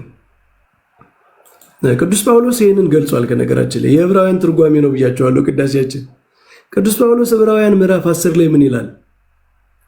እንግዲህ ወንድሞቼ በመረቀልን በአዲስና በሕያው መንገድ ወደ ቅድስት በኢየሱስ ደም በመጋረጃው ማለት በስጋው በኩል እንድንገባ ድፍረት ስላለን አለ። እንገባለን ነው፣ እኛ እንገባለን፣ ድፍረት አለን። በብሉይ ኪዳን ሊቀ ካህናቱ ብቻ ነበር የሚገባ። አሁን ግን እኛም እንገባለን። በእግዚአብሔር ቤት ላይ የሆነ ታላቅ ካህን ስላለን እሱ ገብቶ እኛን ያስገባ ማለት ነው። ከክፉ ሕሊና ለመንጻት ልባችን ተረጭተን ሰውነታችን በጥሩ ውሃ ታጥበን በተረዳንበት እምነት በቅን ልብ እንቅረብ። ወዴት ነው የምንቀርበው? ወደ ቅድስተ ቅዱሳኑ። በምን በኩል? በመረቀልን በአዲሱ መንገድ። በምንድን ነው የመረቀልን? በስጋው በኩል፣ በመስዋዕቱ በኩል። አሁን እኛ ወደ እግዚአብሔር ወደ ቅድስተ ቅዱሳን በምንገባበት በቅዱስ ምስጢር በኩል በመስቀል ላይ በቆረሰው ስጋው ባፈሰሰው ደግሞ እኛ በምስጢር በምንካፈለው በዚህ እንገባለን። ድፍረት አለን። ድፍረት አለን ማለት ኮንፊደንስ፣ ድፍረት ማለት የብልግና ድፍረት አይደለም። ከእግዚአብሔር የተሰጠን ድፍረት አለ ነው። እግዚአብሔር ፈቅዶልናል፣ ይሄ ተሰጥቶናል ይላል ቅዱስ ጳውሎስ። እና ያ የተሰጠንን ነገር እኛ በየዕለቱ ቅዳሴ ስንገባ የምንገባበት ነው ማለት ነው። ለቤተ ክርስቲያን ጸሎት ያቀርባል። ከተዘከረ ለቅድስት አሐቲ ቤተ ክርስቲያን። በእውነቱ ቤተ ክርስቲያን በዓለም ሁሉ ላለችው ቤተ ክርስቲያን ከዚህ የተሻለ የምጸልይበት ጊዜ የለም። ቅድስተ ቅዱሳን መግባቷን በመስዋዕቷ በኩል እያሰበች ለቤተ ክርስቲያን ሁሉ ትጸልያለች። ለሁሉም ከአጽናፍ እስከ አጽናፍ ላለች ቤተ ክርስቲያን ለአንዲት ቤተ ክርስቲያን ትጸልያለች። መጨረሻ ላይ ይተረጎማል የዕጣን ጉዳይ። ዕጣንማ ክርስቶስ ነው፣ ማዕጠንቷም ድንግል ማርያም ነች። ራሱን ለአባቱ የተወደደ መስዋዕት አድርጎ ያቀረበ ጌታችን መድኃኒታችን ኢየሱስ ክርስቶስ እሱ ዕጣን ነው ብለው ሚስጥሩን ጨርሰው ይሄ የምናቀርበው ከፍጥረት ወስደን ለእግዚአብሔር የምናቀርበው ዕጣን እንኳ በዚህ መንገድ ከክርስቶስ ጋር ህብረት ኑሮት ለእግዚአብሔር በጎ መዓዛ ሆኖ እንደሚቀርብ ተርጉመው ጸሎቱን ይጨርሳሉ ማለት ነው። እንደው ትንሽ እንደመነሻ ይህን ያህል ይበቃናል። ወደ ወንድሞቻችን ወደ አባታችን ወደ ቀሲስ በኩል ወደ መምህራኑ እንሄዳለን። ቀሲስ ወደ እርስዎ ልምጣ።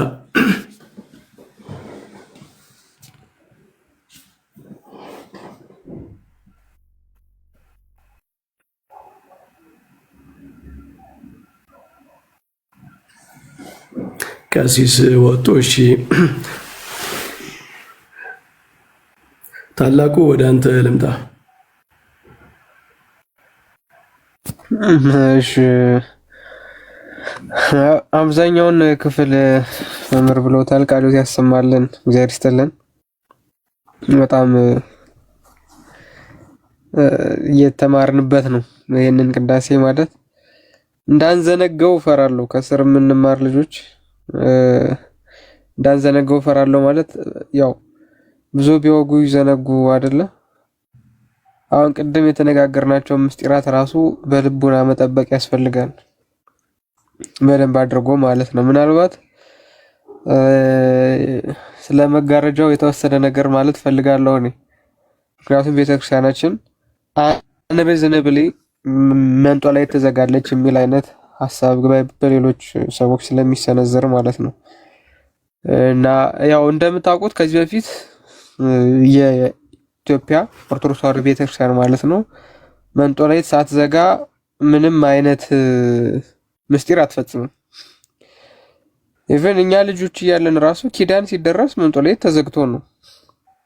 ኪዳን ሲደርስ ራሱ በቃ እንትን አንልም፣ ከፍተን አንፈጽምም ምንም አይነት ምስጢር አይደለም። ቅዳሴው ኪዳኑ ማለት ነው። አሁን ትንሽ የሥርዓት መፋለስ እየመጣ ይመስላል። ቅድም ሳሳያችሁ ግን ቅድስተ ቅዱሳኑ አይደለም በሐዲስ ኪዳን ብሉይ ኪዳን ላይ ራሱ መጋረጃ አለው። ቅድስተ ቅዱሳኑን ማየት ራሱ የሚችለው ካህናት ናቸው።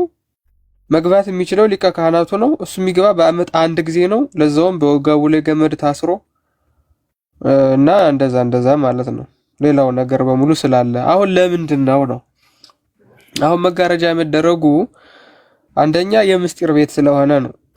የምስጢር ቤት ነው ማለት እንዴት ነው? አሁን እኔ ዕቃ መደብቅበትን ቤት ዝም ብዬ አላሳያችሁም። የሆነ አውቶራይዜሽን ሊኖራችሁ ይገባል። እዛ ውስጥ ለመግባት ለማየት አክሰስ ለማድረግ የሆነ ሳም ፎርም ኦፍ አውቶራይዜሽን ግዴታ ነው። ያ ደግሞ እንግዲህ ምድራዊ ነገር ሳይሆን ሰማያዊ ምስጢር የሚከናወንበት ስፍራ ስለሆነ መዘጋቱ ኢዝ ሎጂካል።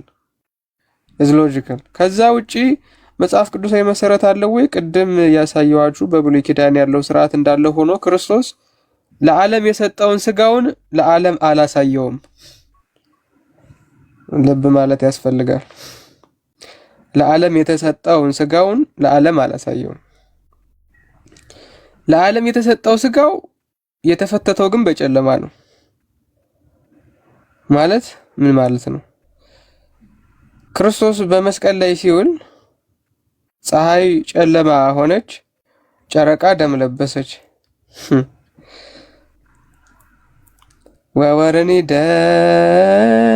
ደመኮነ ምንለው ማለት ጨረቃም ደም ለበሰች የሚባለው ማለት ነው። ፀሐይ ጸልመ። ስለዚህ አሁን ምንድን ነው ማለት ነው ይሄ? ምንም እንኳን ምስጢሩ ለፍጥረት ሁሉ ቢሆንም የማዳን ስራው ምንም እንኳን ለፍጥረት ሁሉ ቢሆንም ማየቱ ግን ለሁሉም አይደለም ነው። ስለዚህ እያንተ መንጦላየት ምን እናደርጋለን? መጋረጃ እንጥላለን ማለት ነው። መጋረጃ እንጥላለን። መጋረጃው ለምንድን ነው የሚያስፈልገው? ቀራንዮ ላይ ነን። እዛ ቤተክርስቲያኑ ስንገባ ባለፈው ተነጋግረናል። ክሮኖስ ከሚባለው የጊዜ ስርዓት ውስጥ እንወጣለን ኢንታይርሊ ማለት ነው። ክሮኖስ ከሚባለው የጊዜ ስርዓት ስለምንወጣ እና ካይሮስ ስለምንሆን ቅዳሴ የተገባበት ቀንም ባይ ዲፎልት የአርብ ቀን ስለሚሆን እዛ ቦታ ላይ ደግሞ ክርስቶስ ተሰቅሎ ሳለ ምንድነው የነበረው? ፀሐይ ጨልሟል። ያንን የፀሐይን መጨለም ለመወከል መንጦላይት ይደረግበታል ማለት ነው። ማለት መጋረጃ ይዘጋል። በቃ ሙሉ በሙሉ መጋረጃው ይዘጋል። ስለዚህ ስጋው ደግሞ በህቡ ይፈተታል ማለት ነው። ከማን የተማርነው ነው? ይሄንን ከራሱ ከክርስቶስ። እንደውም አንዳንድ ቦታ ላይ በነገራችን ላይ እንደዚህ በጣም ጥንታዊ ጽላቶች ያሉበት ቦታ ያው ጽላት ምንና ምን እንደሆነ ትለያላችሁ ብዬ ነው። ጽሌ በነጠላ ጽላት በብዙ ነው። ከእንቁ ምናምን የሚሰሩ ጽሌዎች እንዳይወጡ ራሱ ይደረጋሉ። ብዙ ጊዜ ከቤተ ክርስቲያን ከመቅደስ ከመንበሩ እንዳይነሱ ይደረጋሉ። ምክንያቱም እንደዚህ እየተከፈተ ምናምን ቅዳሴ የሚቀደስ ከሆነ መቅሰፍት ነው በራሱ ላይ የሚያመጣው። ካህኑም ሆነ አያለሁ ብሎ እዛ እንትን የሚለው ማለት ነው። በጣም አሁን ጥንታዊ ገዳማት ላይ ምናምን ሂዳችሁ ቅዳሴ በጣም ከባድ ነው። ውስጥ በቃ የሚሰማችሁ ስሜት አለ። ልብሰ ተክህኖ ክብድ ይላችኋል ምናምን። በተለይ ካህናት በጣም ይጨነቃሉ። አሁን አንዳንድ ቦታዎች ለቅዳሴ ሄዳችሁ የምታውቁ ካህናት ልብሰ ተክህኖ ይከብዳል። ሙቀት፣ በጣም ከፍተኛ ሙቀት ይሰማል። በቃ ያ ከምን እየተነሳ ሳይሆን በቃ በጣም ከባድ ነው ማለት እጅግ በጣም ከባድ ነው። ስለዚህ መንጦላይት የምንጥልበት ምክንያት ያ ነው የሚለውን በዚሁ ጀስቲፋይ አድርገን እንድናልፈው። ሁለተኛ ቅድም መምህርም ሲያብራሩ እንደሰማችሁት ምናልባት ከሌሎች አብያተ ክርስቲያናት ጋር በምስጢር አፈጻጸም ደረጃ የተወሰነ ልዩነት ሊኖር ይችላል። አንዳንድ ሰው ይህንን ልዩነት ይዞ አይ እንደው ጭራሹኑ ከእንትን ጋር ከምንድነው ይሄ ከኛ ጋር አብሮ ማሄድ ነው ስርዓታቸው ስለተለያየ ምናምን የሚል ፍልስፍና ውስጥ እንዳይገባ ዕብራውያንን አንዴ ላውጣና ምን ያክል ተመሳሳይ እንደሆነ ደግሞ ባሳይ ደስ ይለኛል። ሰዓት አለኝ አይደለ መምህሬ? እንዳልንዛዛ ዝም ብዬ። ኧረ ችግር የለም። ያሳያው ተለቋል። እሺ ዕብራውያን 9 ነው። ዕብራውያን 9 ፊተኛይቱም ደግሞ የአገልግሎት ስርዓትና የዚህ ዓለም የሆነው መቅደስ ነበራት። የምን ዓለም? የዚህ ዓለም የሆነው መቅደስ ነበራት። ፊተኛይቱ የሚላት ብሉይ ኪዳን ነው። የመጀመሪያይቱ ድንኳን ተዘጋጅታ ነበርና በእርሷም ቅድስት በምትባለው ውስጥ መቅረዙና ጠረጴዛው የመስዋዕቱም ህብስት ነበረባት አለ። እንዴ አይተሃሎ? ይሄ ማለት ነው ቅድም ያሳየኋችሁ። ህብስቱ የሚቀመጥበት ይሄው፣ ዕጣኑ የሚቀመጥበት ይሄው፣ ቅድስተ ቅዱሳኑ ይሄው፣ ታቦቱ ይሄው፣ መጋረጃው ይሄው። ስለዚህ ቅዱስ ጳውሎስ እያወራ ያለው ኤግዞደስን ኮት እያደረገ ነው። ዘጸአት ምዕራፍ 25ን ብታነቡትና ተመልሳችሁ መጣችሁ ዕብራውያን ምዕራፍ 9ን ብታነቡት ኤግዛክትሊ ተመሳሳይ ሆኖ ነው የምታገኙት። ከሁለተኛው መጋረጃ ወዲህ ቅድስተ ቅዱሳን የምትባለው ድንኳን ነበረች። ከሁለተኛው ምን መጋረጃ ወዲያ ቅድስተ ቅዱሳን የምትባለው ድንኳን ነበረች። እሷስ ይቻት ከመጋረጃ ወዲህ ሆሊ ኦፍ ሆሊስ የምትባለው the ark of the covenant the holy of holies the holy of holies። ስለዚህ ዕብራውያንን ለመረዳት ብሉይ ኪዳን ስርዓቱን ማወቅ ግዴታ ነው። ምክንያቱም የተጻፈው ለሮማውያን አይደለም፣ ለግለሰቦችም አይደለም። ይሄ የዕብራውያን መልእክት በዕብራዊ ስርዓት ለሚኖሩ ሰዎች የተጻፈ እንደመሆኑ መጠን የዕብራውያንን ስርዓት ማወቅ ግዴታ ነው። this will be like saying አሁን የሆነ ሰው ግዕዝን ሳልረዳ ቅዳሴ ማርያምን ላዚመው እንደማለት ነው። ለዛውም በዜማ ማለት ነው። አሁን የሰውዬ ምን ሊል ነው? እስኪ እግዚአብሔር ያሳያል። ግዕዝ ሳያውቅ ቅዳሴ ማርያምን እስኪ ላዚመው ቢል ማለት ነው። ጎስ አልቤ ቃለ ሰነ የሚለውን እንግዲህ ጎአ ሄድ ምናምን ሊል ይችላል። ጎሳ የሚለውን ማለት ነው። ስለዚህ የተደራሲው ማን ነበር የሚለውን ማወቅ የምስጢሩን ቁልፍ ለማግኘት በጣም ነው የሚያግዘው። ስለዚህ እዚህ ላይ ያለው ስርዓት በሙሉ እዛ ላይ ስለምናገኘው ይሄን ከማንበባችን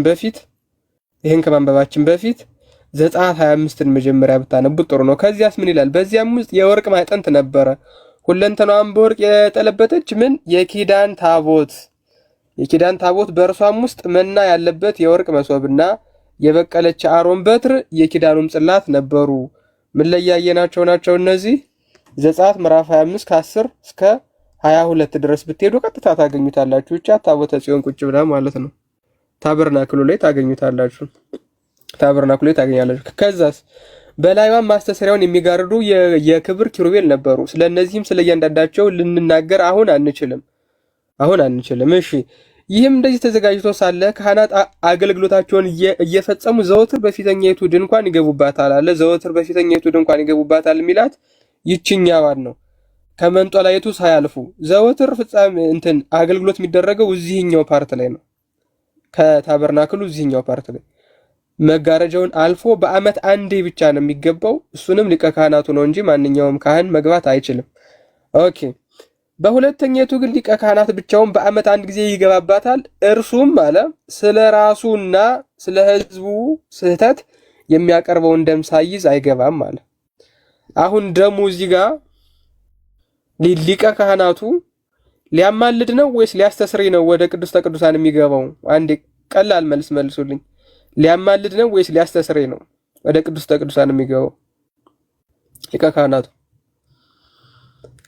ሊያማልድ ነው ወይስ ሊያስተስርይ ነው? ኮሜንት እየተቆራረጠ ነው እንዴ? ሊያስተስርይ ሊያማልድ የሚባል እንትኑ ሽታውም የለም። ሊያስተስርይ ነው። መስዋዕቱም ኃጢአት የሚያስተሰርይ ነው። ካህናቱም ኃጢአት ሊያስተስርይ ነው የሚገባው። ማማለድ ስልጣን የሚፈልግ ነገር አይደለም። በነገራችን ላይ መናገር መቻል በቂ ነው። ለማማለድ መናገር መቻል በቂ ነው። ስለዚህ የሚያቀርበውን ደም ሳይዝ አይገባም ካለ በኋላ ምን ይላል?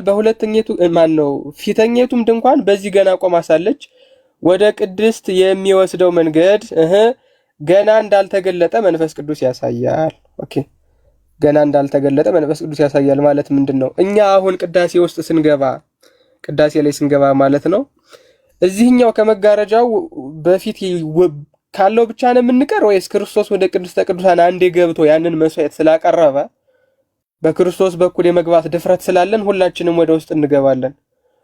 መልሱ ሁላችንም እንገባለን ነው። ዕለት ቅዳሴ ስንገባ መቅደሱ ላይ ሳይሆን የምንቀረው ቅድስተ ቅዱሳን ውስጥ ነው የምንገባው። ድሮ የፍየልና የበግ ደም ይዞ በዓመት አንድ ጊዜ ወገቡን ታስሮ መከራውን አይቶ የሚገባው ሰውዬ ዛሬ እኛ ክርስቶስ ገብቶ ስለፈጸማት አንዴ መስዋዕቱን ስለፈጸመው ስለደመደመው ሕጉ ስርዓቱ ስላለቀልን በክርስቶስ የመግባት ድፍረት ስላለን በየዕለቱ ወደ ቅድስተ ቅዱሳን እንገባለን። ለዛውም እንደነሱ የበግና የፍየል ደም ይዘን ሳይሆን መለኮታዊ ደም ለመፈተት መለኮታዊ ስጋ ለመቁረስ እንገባለን ማለት ነው። ቅድም ድፍረት ያሉት ይሄን ነው። ይሄ ዝም ብሎ የመደፋፈር እንደማን አባቱ ምን ያመጣል የሚል አይነት ነገር አይደለም። ይህም ካለ በኋላ አሁን ምሳሌነቱን ሲያስረዳ ይህም ለአሁኑ ጊዜ ምሳሌ ነው። ቅዱስ ጳውሎስ ይህም ለአሁኑ ጊዜ ምሳሌ ነው። እንደዚህም መባና መስዋዕት ይቀርባሉ። እነዚህም እስከ መታደስ ዘመን ድረስ የተደረጉ ስለ ምግብና ስለ መጠጥም ስለ ልዩ ልዩ መታጠም የሚሆኑ የሥጋ ስርዓቶች ብቻ ናቸውና የሚያመልከውን በሕሊና ፍጹም ሊያደርጉት አይችሉም። ፍጹም ሕሊና ሊሰጥ የማይችል መስዋዕት ነው። ለምን? ከላይ ምድራዊ ነው። በቃ የዚህ ዓለም የሆነው መቅደስ ነበራት ብሏል። በዚህ ዓለም መስዋዕት፣ በዚህ ዓለም ክህነት ደግሞ ሕሊናን መቀደስ አይቻልም። ለዛ ነው ምድራዊ ስርዓት የምትባለው ኦሪት ማለት ነው። ስጋዊ ስርዓት የምትባለው ኦሪት ለዛ ነው። የዚህ ዓለም የሆነ ስርዓት ነው ያላት። ክህነቷም የዚህ ዓለም ነው። መስዋዕቷም ሕሊናን ፍጹም ሊያደርግ የማይችል ነው። ከዛ ግን ምን ይላል? ነገር ግን አለ ክርስቶስ ይመጣ ዘንድ ላለው መልካም ነገር ሊቀ ካህናት ሆኖ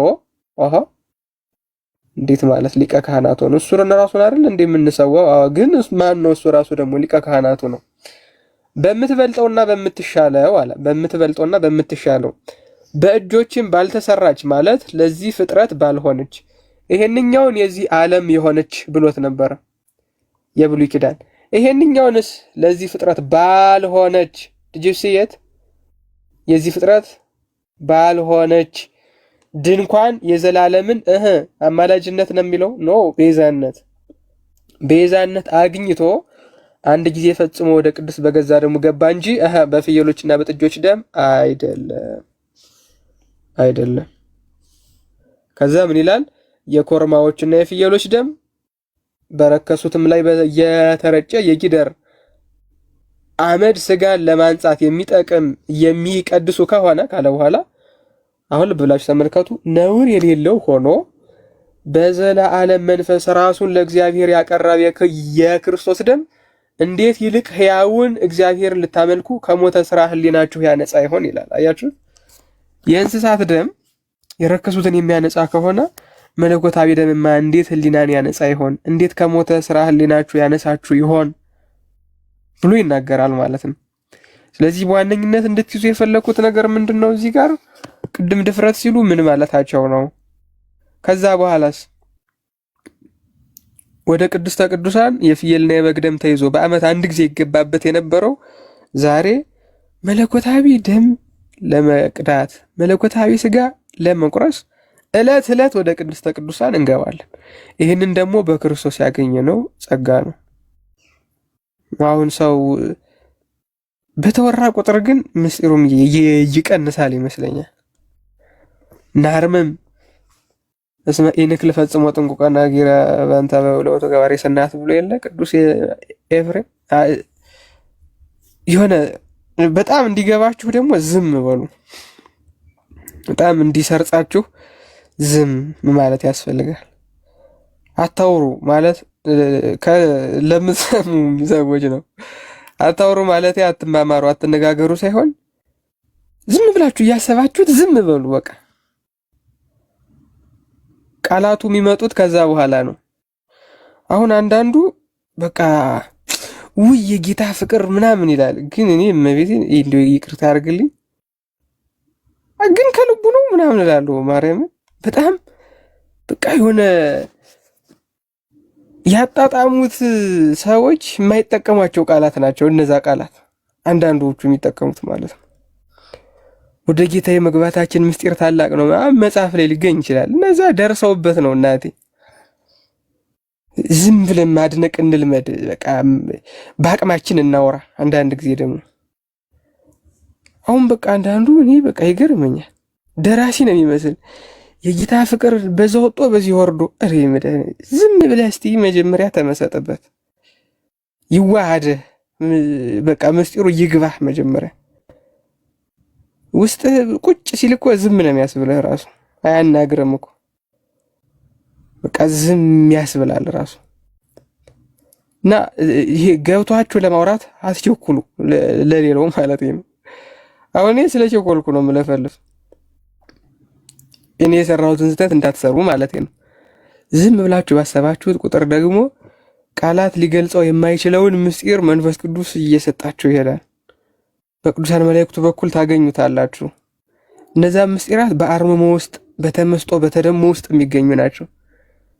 የሰማችሁትን ነገር አሁን በቃ የሆነ በተደሞ ያዙት። ኮሜንት አታርጉ፣ አትጻፉ፣ አትናገሩ። በቃ ዝም ብላችሁ አስቡበት። ወደ ቅድስተ ቅዱሳን መግባት ምን ማለት ነው? እንደዚህ በቃ አይደለም ምናምን ነገር ብላችሁ አስቡ። እና ሴቶች ደግሞ ቅር የሚላቸው ሴቶች አሉ። አንዳንድ በውስጥ የሚጽ እንደው ይሄን ያህል እንደው ሴት ምን ብትበድል ነው እንደው ቅድስተ ቅዱሳን ማትገባው ይላሉ። እንደ ቅድስተ ቅዱሳን መግባት አለመግባት ነው እንደሚገርማቸው። አሁን በጣም ነው የሚገርመኝ። መስዋዕቱ ካህኑ በእጁ ያዘው፣ አንቺ በሆድሽ ያዝሽው። በቃ ነካሽው እኮ ዞሮ ዞሮ። ለምን በእጅ አልሆነም እኮ ማለት ይሄ ራሱ የድፍረት የዲያብሎስ ኃጢአት ነው የሚሆነው። እውነቴን ካህኑ በእጁ የፈተተውን አንቺ በአፍሽ ተቀብለሽ በሆድሽ ያዝሽው። እንግዲህ ዞሮ ዞሮ ከመንካት አልፎ በላሽው ማለት አይደለም። ዲያቆኑ ተንሶ ለጸሎት ይላል። እኛ ለምን አንልም? እግዚኦ ተታለነ እያልሽ አይደለም። የድርሻን ማወቅ ያስፈልጋል እኮ ነው ወይስ እንደው ዝም ብሎ እንቀላቀልና ድብልቅልቅ እንበል? እንደዚህ አይነት ጥያቄ የምጠይቁ ሰዎችም እረፉ። እውነቴን ምንም ቢሆን በአንደበታችሁ ይዛችሁት በሆዳችሁ ተሸክማችሁት ነው የምትኖሩ ካህኑ በእጁ የፈተተውን። ለዚህ ዞሮ ዞሮ የመንካት ያለ መንካት ሳይሆን ለዛ ለክርስቶስ ማደሪያ የመሆን ያለ መሆን ጉዳይ ነው። ሰው የክርስቶስ መቃብር መሆን አለበት። እኛ ከቅዱስ ቁርባን ስንሳተፍ እንደው በቃ መቃብር መሆን አለብን። ለምስጢር ማለት ነው፣ ለዝምታ ማለት ነው። እዛ ላይ ደግሞ እንትኑ ብዙ ነገር እንዳልሆራ ግን ይበቃኛል። እግዚአብሔር ይስጥልኝ መምህር።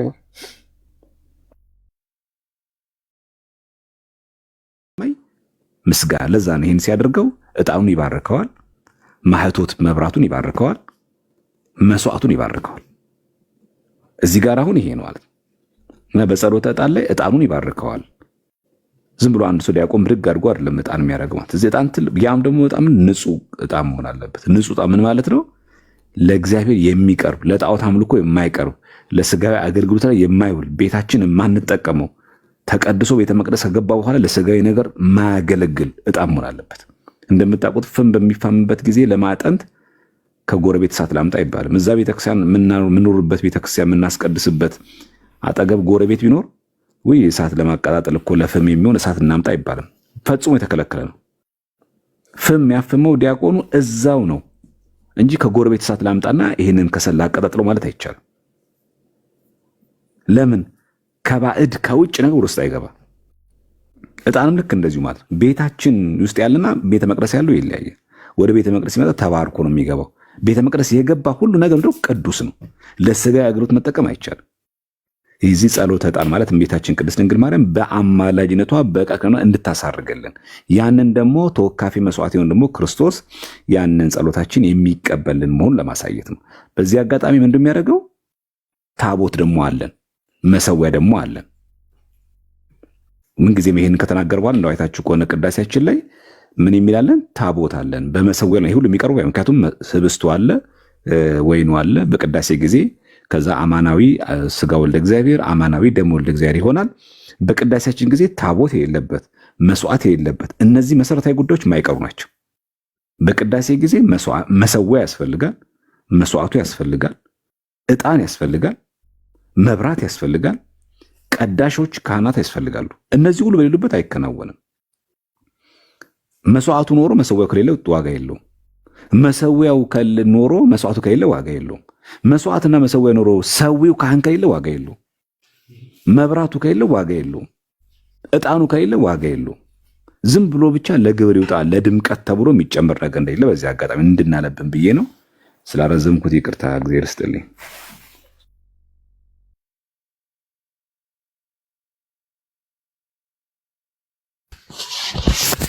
ቃል የተሰማለን ዘማርያም። አይ አላረዘምክም። በጣም ጥሩ ነው። በጣም ጥሩ ነው። ሊቀ ሊቃውንት አሉ። አቤት አቤት፣ እንዴት አላችሁ? እንዴት ዋላችሁ? እንዴት አሉ ሊቀ ሊቃውንት? ጠፍተዋል። ምንድነው እንደዚህ የሚጠፉት? ምን ይሄ ሽፍትነቱ በዛ እኮ በዚህም በዛም እየሮጥን ሰሞኑንም በዚህ በገጠሩ ወጣ ብለን ሊቃውንት እንዴት አሉ? ግን ከኔ ባሰ የጠፋ ሽፍታ መኖሩ ነው ደስ ያለኝ። እንዴት አሉ ክቡር ዶክተር? እንኳንም ተገናኘን። ነው እየፈለኩት እዚሁ በአደባባይ። አዎ ዛሬ ዋሉበትን አጋጣሚ ሪፖርት ደረሰኝና ኦኬ ናቸው አይደሉም እያልኩ ግራ ገብቶኝ እኮ ነው። መንጉድ ነው እርስዎ ባሉበት ነው እኛ የግራና የቀኝ አቋቋምን መከራና ያለን እዚህ። እንግዲህ አንዳንድ ይሄ የመምህራን ጠባይ እኮ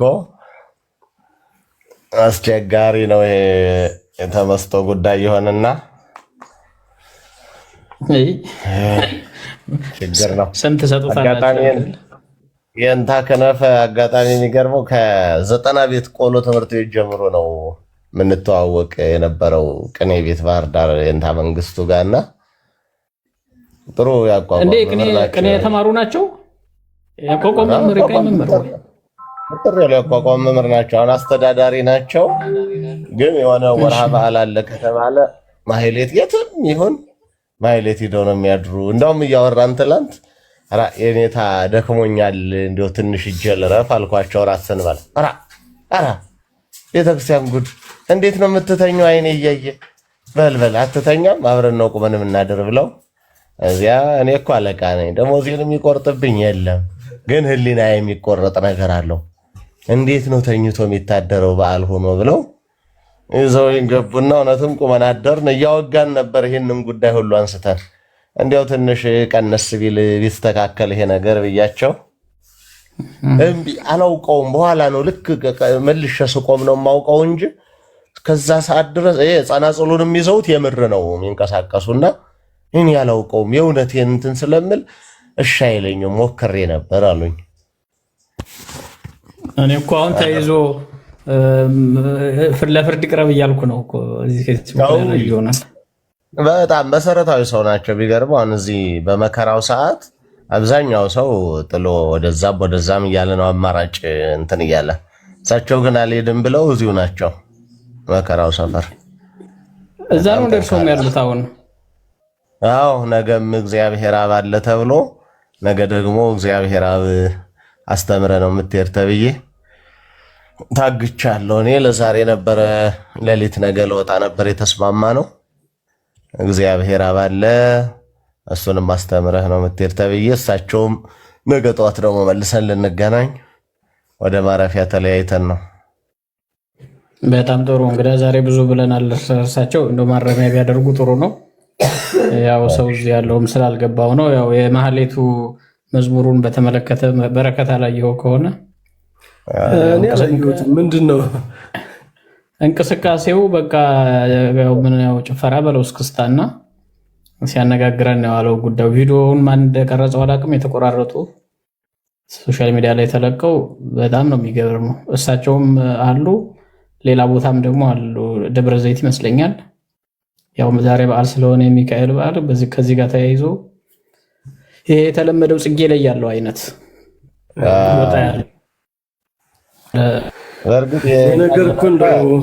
ወጣ ያለ እንትን ባለፈው ሲኖዶስም አንስቶት የነበረው ነገር እኮ እንደው አስቸጋሪ ሲኖዶስም አንስቶት ነበር። ያረጋልም አንድ ስብከት ላይ አንስቶት ነበር። እንደውም በአጋጣሚ እኔ 3-4 ክሊፖች አንድ ላይ አድርጌ ፖስት አደረኩት በጣም ስለገረመኝ። እኔ እንደውም እንደ የተማሩ አልመሰሉኝም ነበር እውነት ለመናገር። አንዳንድ ሰዎች ግን ሳይ እዛው መከራው ቦታ ነው ነገሌ የሚባሉ መምህራን ያሉበት ምናምን እያሉ ይጠቅሳሉ። ቦታው ግን በትክክል አላወቅኩትም ስሙን። ሊቃውንት ሌላ ጊዜ ይነግሩናል። ትልልቅ ሰዎች በእውነት እንደዚህ በዚህ ደረጃ ማጥፋት ትክክል አይደለም። በእውነት በጣም ነው የሚገርመው። እዛ ሊቃውንት አብረው እያስረገጡ አየኋቸው።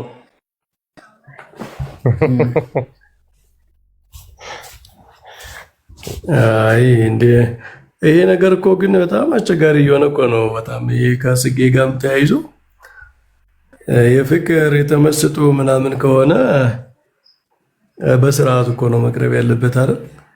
ያስነቅፋል። በረከት ብታየው እንቅስቃሴውን ይኸውማ እኔ ፖስት አድርጌዋለሁ። ጭንቅላት ነው የሚያስይዘው። ቆይ ታዲያ አባቶች እኔ እኮ እንደዛ አይነት ነገር ደስ አይለኝም ማለት አይደለም። ትላልቅ አባቶች እኮ እንደዛ አይነት ነገር ሳይኖራቸው ቀርቶ ነው እንደ በስርዓት የሚሉት። ኤግዛክትሊ።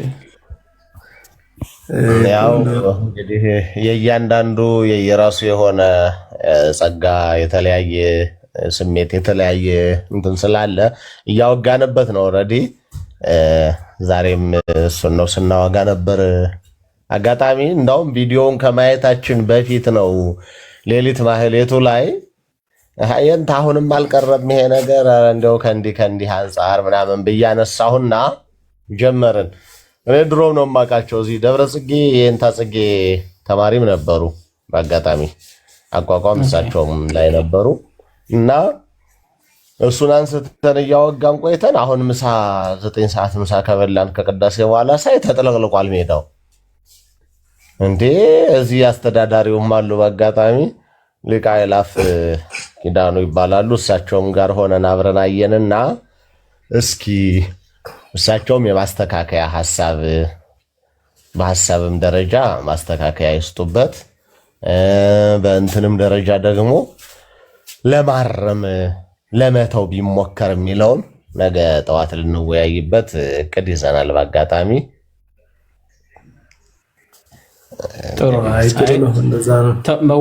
መወያየት ከተቻለ ጥሩ ነው። እውነት ለመናገር እኔም ማለት ውይይት የማይፈታው ነገር የለም፣ ግን የሚያስነቅፍ ነገር እኛ መንቀፍ በሚዲያ የሆነን ነገር አስቀድሞ መንቀፍ ያስፈልጋል። ከኛ ካልነቀፍ ነው ሌላ ሰው ትክክል ነው ብሎ ይወስደዋል እና ልክ ነው። እኛ ሌሎቹን ፖስት እያደረግን እየተቸን አብረን የዋልናቸውን ዝም ብለን ካለፍን እንደ ማዳላትም ጭምር ከፍሎ ማየት ከፍሎ እንደ መፍረድም ጭምር ነው የሚወሰደው።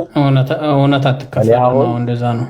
ስለማቃቸው እሳቸውን ከቅኔ ቤት ጀምሮ ከ91 92 93 ያን ዘመን በሙሉ ስለማቃቸውም ጭምር ነው እንጂ እንደተባለው ሌላ ሰው ቢሆኑ ተችተን ፖስት እናደርጉሉ ነበረ እና ሌሊት ላይ አነሳ ነው ያው እያወጋን በዛው አደርንበትና አሁን ግን ሜዳውም ተጥለቅልቆ ስናየው ምን ወሰንን ከአስተዳዳሪውም ጋር እንገናኝና ነገ በደንብ አድርገን እናውጋበት። ያንስ ወደ 20 የሚሆኑ አስተዳዳሪዎች ነው አብረው ማህሌቱ ላይ ያደርነ የነበረውና ከዛ እሳቸው ከነዚህ ሁሉ የተለዩበት ምክንያት ምንድነው? ሁሉም እንዲህ ነው። እሺ ጊዜ ስሜት ቢኖር መንፈሳዊ ስሜት ቢያስቸግርም ግን ለምን ማረም አይቻልም መተው አይቻልም ወይ የሚለውን ነገ ልናወጋበት ቀጠሮ ይዘናል። ያው ከእግዚአብሔር ከእንትን መልስ እስከ 4 ሰዓት ምናምን ጉባኤውን ብንጨርስ እዛ በኋላ ቁጭ ብለን ልናወጋ ቀጠሮ ይዘናል። ትልቅ ነገር ነው በእውነት። ይሄ አሳይመንት ተሰጥቶት ራሱ ሄደው አስተካክሎ ሊመጡበት የሚገባ ትልቅ ጉዳይ ነው። በዚህ የስርዓት ጉዳይ ነው እያወራን ያለ ነው ዛሬም። ስርዓት የትኛውም የማህሌቱም ስርዓት ቢሆን በትክክል መከበር መቻል አለበት። እርስዎ ያውቃሉ አሁን ጎንደር እንደዚህ አይነት ወጣቱ ተቀላቅሎ የሚወረብበት ወረብ የለም። ሊለወጥ ሲል ይቆማል ማህሌቱ ያውቃሉ። እንደዚህ ጭፈራ የሚባልም ስርዓት አይታለፍም። ግን ያው ሸዋ ደግሞ ያው የታወቀ ልማድ አለ። ሁሉም ሰንበት ተማሪው ምንም አንድ ላይ ተደበላልቆ በተለይ በጽጌ እሱ በጣም ብዙ ሰዎችን እያስቀየመ መጣ። ለዛ ነው ሲኖዶስን በቀደም አጀንዳ አድርጎት ጉዳይ አድርጎ ለሲኖዶስ አጀንዳ እስከሚሆን ደርሶ ማስጠንቀቂያ ሰጥቶበታል። ከዛ ማስጠንቀቂያ በኋላ መሆኑ ነው እኔን ያስገረመኝ። ከዛ ደግሞ ሌላ ሁለተኛ ያስገረመኝ እኛ ጥቁር ለብሰን ቀን ከሌት የምናዝንበት ቦታ ነው መባሉ በጣም ደግሞ ሁለተኛ ህመም ሆነኝ። በሌላ በኩል ደግሞ እሳቸውንም ብዙ እንዳንጎዳቸው እንዳንጫናቸው አይታወቅም፣ የሚሰማቸውን አላወቅንም እና መከራ ውስጥ ያሉ ስለሆኑ ጓደኞቻቸውን በተለየ ቦታ መጥተው ሲያገኙ ስሜት ውስጥ ገብተውም ሊሆን ስለሚችል ስለዚህ የእሳቸውንም ኮንቴክስት መረዳት ስለሚያስፈልግ አሁን እርስዎ እዛ ካሉ ከልብ ሆናችሁ ከወንድሞች ጋር ሆናችሁ ተወያይታችሁ ትነግሩናላችሁ። ማስተካከያ መሰጠቱን ራሱ ለህዝብ መንገር ያስፈልጋል። አይ ፖስት እናደርገዋለን። እንደዛ ነው የተነጋገርነው። እንደሱ ነው አግኝተናቸው በቪዲዮ እንትን ይባልና አንድ ቀን እኛም ጉባኤ ላይ እንዲገቡ ሳምንት ነው የምንገናኝ የሚሆን ሜቢ እኔ ቤት የማክሰኞ ፕሮግራም አለ። እሱም ላይ እንዲገቡ እናደርግና እግረ መንገድ እሳቸውም ወረቡንም አሰምተውን ሀሳባቸውንም በዛው ነግረውን እንዲተዋወቁ። ይሄ ትልቅነት ነው እውነት ለመናገር በጣም ደስ ይላል። እኔም አሁን ይገዛኛል እንደዚህ አይነት እኔ አሁን ተነግሮት የማይለወጥ በእልህ ትክክል ነው ብሎ የሚገትር ሰው ነው እንጂ የሚያናድደኝ ተሳስቻለሁ ስሜትን ስላላወቅኩት ነው በዚህ ምክንያት ነው ብሎ የሚያስረዳ ሰው አትሊስት ለመረዳት ደግሞ እኛም ዝግጁ እንሆናለን ማለት ነው። ለማስረዳት ዝግጁ ለሆነ ሰው ችግሮች ይፈጠራሉ። ዋናው ማስተካከሉ ነው። ለማንኛውም እንኳን መጡ። ለዛ ነው ሚካኤል ላይ ሰንበት ይሆንልን። እንግዲህ ያው እስኪ ደረስ ብለን እንዲያው የቻለ አብሮ ይኖራል ቢያንስ አይተናቸው እንመለስ፣ ለቅሶ እንድረስ ብለን ሂደን ነው። ጥሩ ነገሩ አደረጋችሁ። ለዛ ነው እና እርሶም ደግሞ እየጠፉ ነው። በዚሁ አጋጣሚ ዶክተር ላለመጥፋት ይሞክሩ። እንቺ በረከት ነው እንዳትመጣ ብሎኝ ነው ባለፈው ሳምንት አስረድቻለሁ። እንኳን አያረጉም አይባል ሊቃውንት ይሄን አያምኑም። የቤተልሔም የደጀ ሰላሙ ዝክር አስተጓጉዬ እሱን ሳትከፍል ብሎ መጨኔነትህን አበላሽተህ እውነት ያስቀጣል እኮ። አንድ ጎበዝ ልጅ እኮ ተክቼ ነበረ፣ እሱንም አባረረው መሰለኝ። መሰል ያባረረው በጸባይ ምክንያት ነው አይደል? ኢዮብ ጠፋ እኮ አልመጣም። ከዚያ በኋላ 1-2 ቀን መጥቶ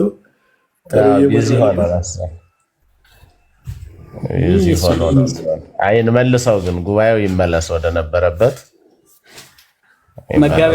መጋቢ ብሉኝ ካመጣችሁ እመጣለሁ እኔ። እርስዎ ያምጡ። አመጣዋለሁ። አረጋ ከመነነ እያሉ ሁሉም እየመነኑ አስቸገሩ እኮ። አዎ ተለያይሮ ሆኜ ነበር። እኔ ነኝ ያስቸገርኩት አልመነን ብዬ። የአውሮፓ ዓለም እኮ ለመመነን ለመጨከን ያስቸግራል። እንዴ አይመችም። አሜሪካና አውሮፓ ገዳም ስሩልን ወደዛ ነው ምንመንን እያለ እኮ ነው ሰው። አንድ ቀን የሆነች ውሻ ላይ የሆነ ጽሑፍ ለጥፈው እኔ እንደው የዚህ ዓለም ኑሮን ሰልችቶኛል፣ የአሜሪካው ገዳም ይለቅ እንጂ እሱ ነው ገዳም ነው የምገባው የሚል አይነት ጽሑፍ ተጽፎ በሸራ አድርጌው ነበር። ሰው እኮ ይቀልዳል። ይሄ ሰው በረከት መሆን አለበት አልኩ። በቃ ሰልችቶኛል፣ አሜሪካ ገዳም ነው የምገባው የሚለው በረከት ነው። እንዲያ ነው።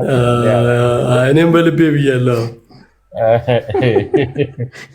አሜሪካ ዳዊት ሞላልኝ አንድ ጊዜ 80 ሚሊዮን ብር ደሞዙ ነው ተብሎ ታማ መሰለኝ 80-40 ሚሊዮን። ከዛ እያብራራ ጀስቲፋይ ሲያደርግ በኋላ እንደ አይነቱ ምኞት ይድረስብኛል፣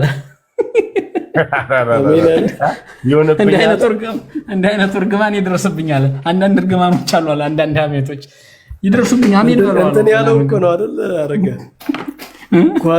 ኳስ መተው ሩኒ መተው ያጋንንት መትቻ ያለው ወጣን ስጠብቅልን ማድሮ ሚለው እሱ በጣም ነው የምወደው ክሊፕ። እኛ አጋንንትን እየጠለዝን ነው ያለው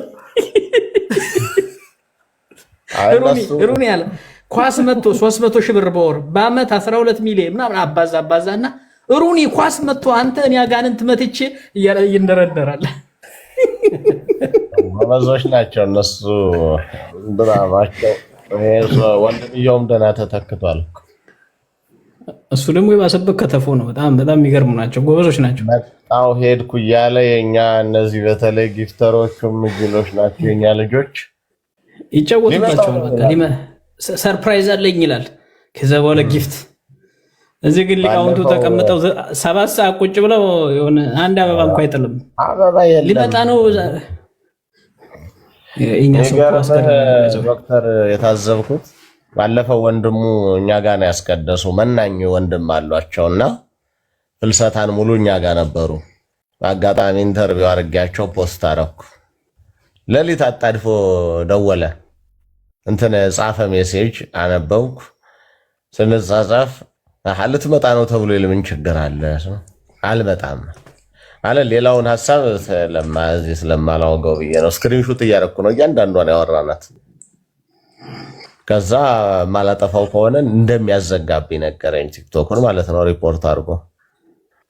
እኔ ደግሞ እሱ የሚያዘጋብኝ ከሆነ ቢያንስ ያለኝን በእርግጠኝነት ሳንቲም እንደምሰጠው የማዘጋት አቅም ካለው እንደዛ ስናወራ ስክሪንሾት ሳደርግ ስሰበስብ አደርኩ። መጨረሻ ግን ገርመው ለአባማ ወገዋቸው ለወንድምየውና አዘኑ። እንዲሁ በጣም የዋህ ናቸው። እንዲሁ ድንግል ማርያም ይሄው ልጅ ነው እንዴ? ይሄ ወላልኝ ነው እንዴ እንደዚህ የሚለው? አዎ።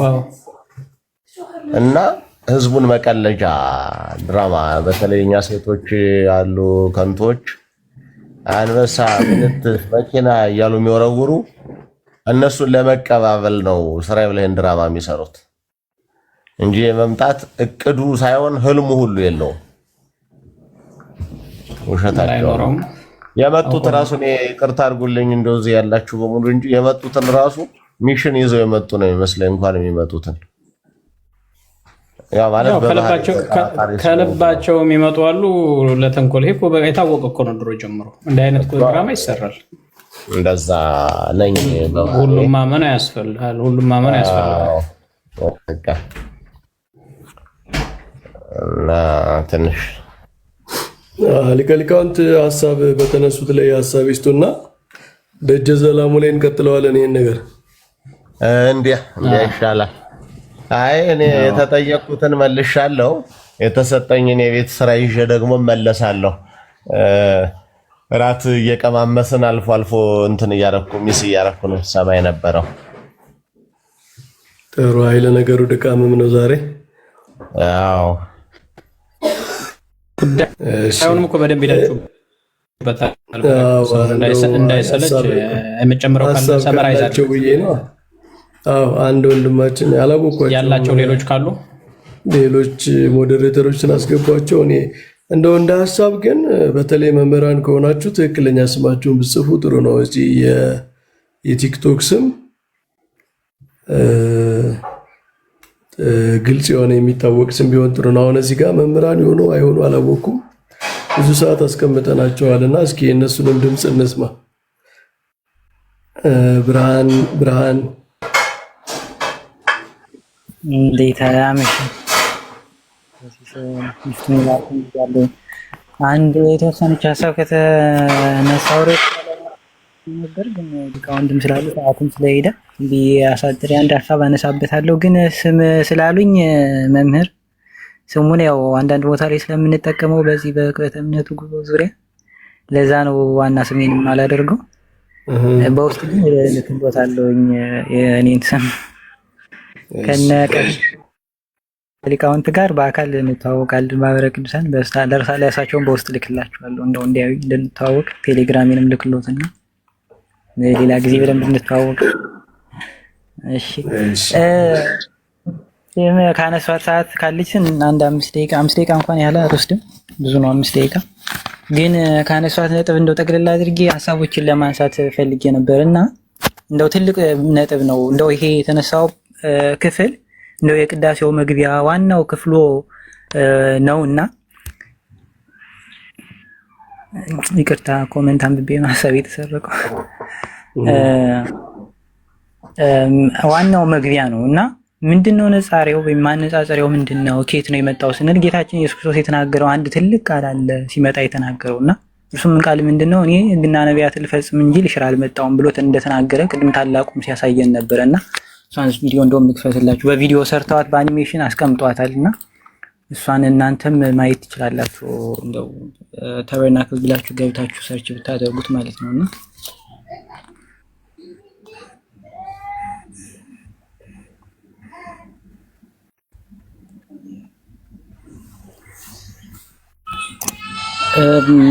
ቪዲዮውን እያያችሁት እኔ ሐሳቤን እቀጥላለሁኝና ምናልባት ሐሳቡ የማይረብሽ ከሆነ የማይበታተን ከሆነ ማለት ነውና ምንድነው ይሄንን ታላቁ የሚያነሳበት አንደኛው ዋናው ሐሳብ ምንድነው? ይሄንን የመስዋዕቱን ስራ የምንሰራው የምናሳርገው ካህናቱም ዲያቆናቱም ሁሉም በየድርሻችን ስራዎችና አገልግሎትን የምንሰራበት ዋናው ምክንያታችን ከየትም ያመጣ ነው የፈጠርነው አይደለም። እግዚአብሔር በኦሪቱ ጊዜ ለሙሴ የሰጠውን ስርዓቱን ያንን ሕጉ ተከትለን የምናደርግ እንዴት መጣ በምን መጣ ከየት ተነሳንና በምን ምሳሌ ያደረግን ብንጠይቅ ጌታችን በኒቆዲሞስ እንዳስተማረው ያን ጊዜ ባስተማረው ጊዜ የምታስታውሱ ታሪክ ነውና ምን ብሎ ነገረው? ይሄንን ምሳሌ ከየት አመጣችሁት? ኋላ መልሽ የሚመስለውን ከየት አመጣችሁት? እንዴት እንደዚህ ልትመስሉት ያላችሁ ብሎ የሚጠይቀን ቢኖር ከየት እናመጣዋለን ብለን ብንል ራሱ ጌታችን መድኃኒታችን ኢየሱስ ክርስቶስ እንዳስተማረን የመስቀሉንና የስቅለቱን ምሳሌ ለሙሴ በሰጠው ሕግ የነሐሱን እባብ ሰቅለ ያንን የነሐስ እባብ የሚያዩ በሙሉ ይድናሉ ብሎ እንደተናገረው በነሐሱ እባብ ምሳሌ የሰው ልጅም ሊሰቀል ይገባዋል ብሎ እንደተናገረ ጌታችን ኢየሱስ ክርስቶስ ምሳሌነት ተመልክተን ብለን ተከትለን ነው እንዲህ ያለው የቤተክርስቲያን ምስጢራትንና ምሳሌዎችን አባቶቻችንም ቅዳሴውን ሲደርሱ ሲያስተምሩን የኖሩትኝና የምታዩት ነው። በዮሐንስ ወንጌል ላይ የምታገኙት ታሪክ ነው እና ምንድን ነው ይሄ ቅድም መምህር ሲናገሩ የነበሩትኝ የፍትሐት ዘወልድ ጸሎት ካህኑ ማንን ወክሎ ነው የሚናገር? በሊቀ ነቢያት ቅዱስ ሙሴን ወክሎ ለህዝቡና ዲያቆን ደግሞ በኋላ መልሶ የሚያነባዋል።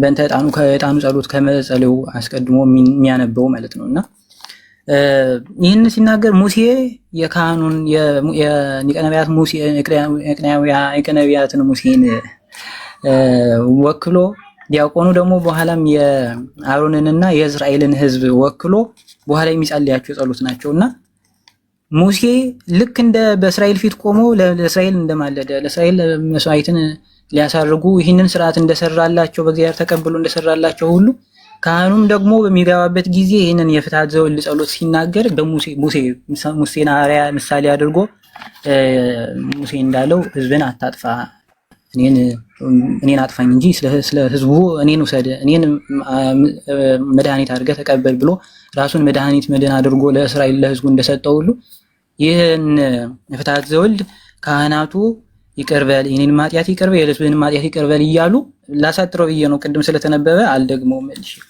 በኋላም ደግሞ ይህንን ፍትሐት ዘወልድ ከተቀበሉ በኋላ ህዝበ ክርስቲያኑ ወይም እስራኤል ዘነፍስ ተብለን የምንባል እኛ ደግሞ በጸሎቱ በዚሁ በቅዳሴው ጸሎት ላይ ዲያቆኑ የሚያነበው ማለት ነው። በኋላ የሚያነበው ምንድነው? ስለ ፍጥረቱ ስለ ሁሉ ነገሮች በሙሉ ዲያቆኑ ሲጸልይ ጸልዩ እንዲሰጣቸው እንዲባርካቸው ዝናባቱን እንዲያወርድ እያለ ስለ ምድሩና ስለ አሸዋ ሁሉ ስላልተማሩ ስለ አላዋቂዎችም ስለ መምህራንም ስለ ጳጳሳትም ስለ ሁሉ ፍጥረታት በሙሉ እየጸለየ እናገኘዋለን እና ይህን አስከትሎ በኋላ የምናገኘው ቶሎ እንድጨርስ ብዬ ነው ሐሳቤን እንዳልበታት ነው ሰዓትም እንዳይደብን ማለት ነው እና በኋላ ከተነሳው ከማይጠንቱ ጋር አስታኮ ከመጸለዩ በፊት ግን ካህኑ አንድ ክፍል አለች እንደው እቺን ክፍል እንደው እንድናያት ፈልጌ ነውና ከሁሉ አስቀድሞ ቄሱ ወደ ቤተ መቅደስ ከሚገባበት ጊዜ ጸሎተ ንስሐ ይጸልይ። ይህንን ጸሎተ ንስሐ ከጸለየ በኋላ ቅድም መምህር ያነበቡትን ማለት ነው እኒህን የዳዊት ክፍላትን ያነባል ይጸልያል ወደ መቅደሱ ከገባ በኋላ ማለት ነውና አቤቱ ወደ አንተ ነፍሴን አነሳለሁ፣ አምላኬ አንተን ታመንኩ፣ ለዘላለሙ አላፍርም። ጠላቶቼን በእኔ አይሳቁብኝ፣ አንተን ተስፋ የሚያደርጉ አያፍሩም። ማፈረስ ሁሉ ጊዜ አንተን የሚበድሉ ይፈሩ እያለ ይቀጥላል። ይሄ መዝሙር 24 ላይ የምናገኘው ነውና ምን ይላል? እስራኤል ይሄን መዝሙር ዳዊት የምናውቀው የፊተኛውን የሚናገር የሚመጣውን እንደ ትንቢት የሚናገር የኋለኛውን ደግሞ የአባቶቻችንን ታሪክ የሚናገር የሚዘክር ያለውንም ደግሞ በሰዓቱ የህይወቱንም ታሪክ ደግሞ የሚያስተምረን የዳዊት መዝሙር ነውና የእስራኤልን ታሪክ ሙሴ እስራኤልን በሚመራበት ጊዜ የሚበድሉ በደላቸውን ኃጢአታቸውን አትባቸው እርሱም በእነርሱ በደል ጭምር ዝም ብሏቸዋልና አንተም ከነዓን አትወርስም ተብሎ በዚህ በደሉ እንዳይቆጠር እንዳይፈረድበት ካህኑም ቢሆን በምድር በሚመጣው በዚህ ቅዳሴ ከእኔ አሳርጌ ከነዓንን እስራኤልን ከነዓን እንዳስገባው ለመንግስተ ሰማያት ሥጋ ወደሙን አቅርቤ ለመንግስተ ሰማያት እንዳቀረብኩ እንዳገቧቸው እኔን ከርስት ከመንግስተ ሰማያት አታውጣኝ። ይሄን ታሪክ የምታውቁት ነው እና ብዙ በቤተክርስቲያናችን ሊቃውንትና መምህራን ዘንድ ብዙ ታሪኮችን ታገኛላችሁ። በድለው በኃጢአታቸው ምክንያት ስጋውና ደሙን ሲፈትቱ እናያቸዋለን። በደላቸው ኃጢአታቸው እንዳለ ሆኖ የእነርሱን ኃጢአት እግዚአብሔር በእነርሱ ላይ ሳለ ስልጣነ ክህነታቸው ግን ሳይሻር እንዲሁ በቅዳሴው ላይ እናገኘዋለን። ስልጣነ ክህነታቸው እንዳለ ሆኖ ማለት ነው እና ይህንን ኃጢአትን ማስተሰረይ በደላቸውን ክፋታችንን ሳታይብን እኛንም ደግሞ ከህዝብ ክርስቲያን ጋር ከምናቆርባቸው ወደ መንግስት ወደ እስራኤል ወደ ከነዓን ከምናገባቸው ህዝበ ክርስቲያን ጋር አብረኛንም ጨምረን እያለ በኋላም መዝሙር 80 ሌሎችን መዝሙራትን እንዲሁ ተመሳሳይ የንስሐ ጸሎት አምላኬ ሆይ ልመናዬን ስማ ጸሎቴን አድምጥ እያለ የሚጸልያቸው የመዝሙረ ዳዊት ክፍሎች አሉ። እነዚህን ከጸለየ በኋላ ዲያቆኑም ከመግባቱ በፊት ጽዋውን ይዞ ወደ ከቤተልሔም ወደዚህ ሲመጣ ወደ ቤተ መቅደስ ሲገባ እየዞረ ጸላቱን በሚዞርበት ጊዜ መዝሙር 22ን እግዚአብሔር ይሬኒ ዋልቦ ዘይኃጥአኒ እያለ እግዚአብሔር ይመለከተኛል፣ ያየኛል፣ ምን ያስፈራኛል፣ ምን ያስደነግጠኛል እያለ የእስራኤልን ጸሎት የእስራኤልን ልመና አሁን መልሶ በእስራኤል ምሳሌ ሆኖ የሚሰየመው ይህ ዲያቆን እየጸለዩ ይገባል፣ እየጸለዩ ይዞረዋል ማለት ነውና ምንድነው አሁን ትልቁ እንደታነጻጽሩት የፈለኩት ነገር ምንድነው? ይሄንን ታሪክ በጣም ከብሉይ እግዚአብሔር ቅዳሴውን አሁን መናፍቃንም ሌላችንም ይህን የቅዳሴ ስርዓት ማን ሰራላችሁ ብሎ ቢሉን የትም አይደለም። አባቶቻችን በአዲስ ኪዳን በሊቃውንት ዘመን በአባቶቻችን ዘመን ተመስጥሮ ስርዓትና ገጻዊ ምንም ተሰርቶለት በመልክ ተደርጎ ቢሰየምም ይህንን ግን ያመጣ ነው ከእግዚአብሔር ያመጣ ነው። በኋላም በመንፈስ ቅዱስ መሪነት አባቶቻችን ሰርተው ሰንደው አስቀመጡልን እንጂ ማለት ነውና እግዚአብሔር ራሱ የሰራው ሕግና የሰራው ስርዓት መሆኑን እንድናውቀው እንድንረዳ ነውና በኋላም መመሪያ ያነሱትኝ ደግሞ ጸሎተ ማዕጠንቱ ላይ ሲመጣ የምናገኘው አለ አይደለም። ሁሉ ህዝበ ክርስቲያን ንስግድ ብሎ ካህኑ ካለ በኋላ ለአብ ለወልድ ለመንፈስ ቅዱስ በኋላ እያልን ማዕጠንት ዘወርቅ እንተ ጾርኪ ፍመ እሳት ቡሩክ ዘነሳ መቅደስ ዘይሰሪ ኃጢአተ ወይ ደመስስ ጌቃይ እያለ ህዝቡ ተቀብሎ ይችላል። ይህንን ህዝቡ ካህኑ ካሳረገ በኋላ ሳሊ ለነም እያለ ህዝቡና ካህኑ እየተቀባበሉ እንዴት ነው ምን እመቤታችን ቅድም አንስተውታል አይደለም? እያገላበጥኩም ስለሆነ በደንብ ካልሰማሁኝ ከደገምኩኝ ይቅርታ።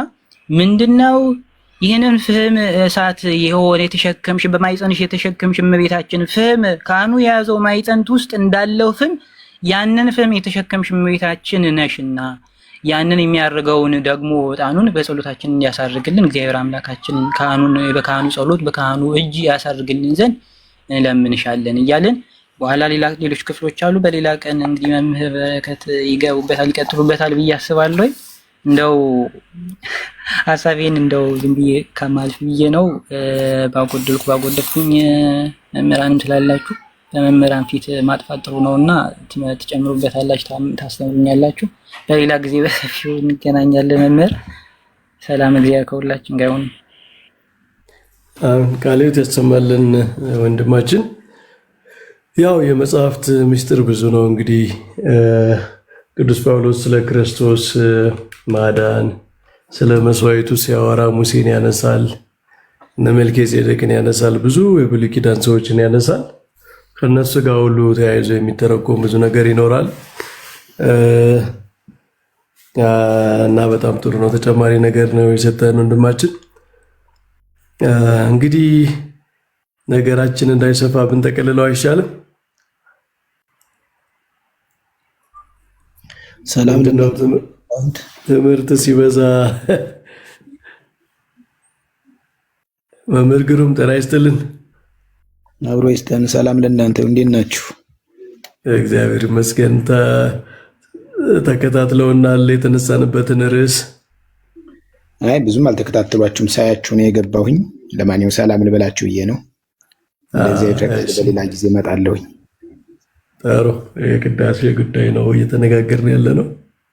ጸሎቶቹን የማብራራት እንደው በተወሰነ መንገድ እንደዛ ነው እያደረግን ያለ ነው። ሌላ ጊዜ ማየቱ አብረው ከመጀመሪያው ጀምሮ ቢኖሩ ደስ ይለናል። እሺ አባታችን፣ እሺ በሉ፣ እግዚአብሔር ይስጥልን። ኧረ እኔስ እንደው አባት የምባልስ አይደለሁም፣ አንድ ዲያቆን ነኝ። በዛስ ስም አይገባኝም። እሺ መምህር። አይ ዲቁና እኮ በነገራችን ላይ የዲያቆንና የቄስ ልዩነቱ ጥቂት ነው እኮ።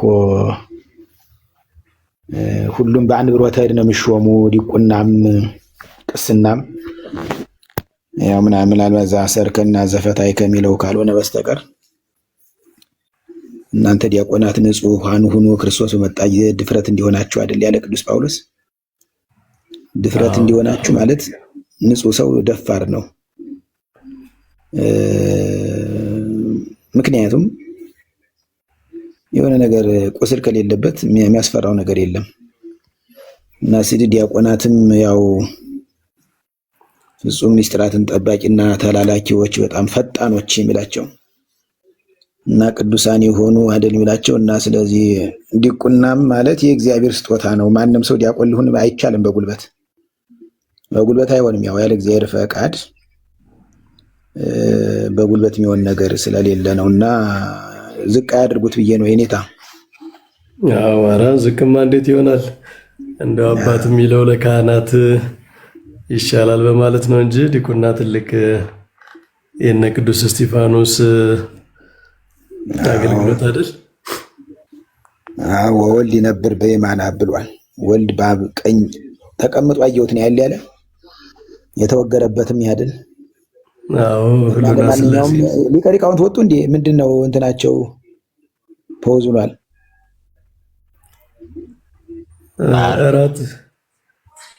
እራት ላይ ነን ብለው ነበር። ምናልባት እሱ ይዛቸው አሉ ልቀልቀል አሉ እዚህ ጸሎተ ማዕድ ላይ ሆነው ነው።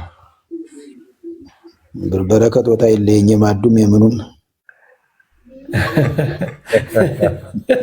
ነገረኛ ግሩሜ እንደማለም እንዴት አለልኝ።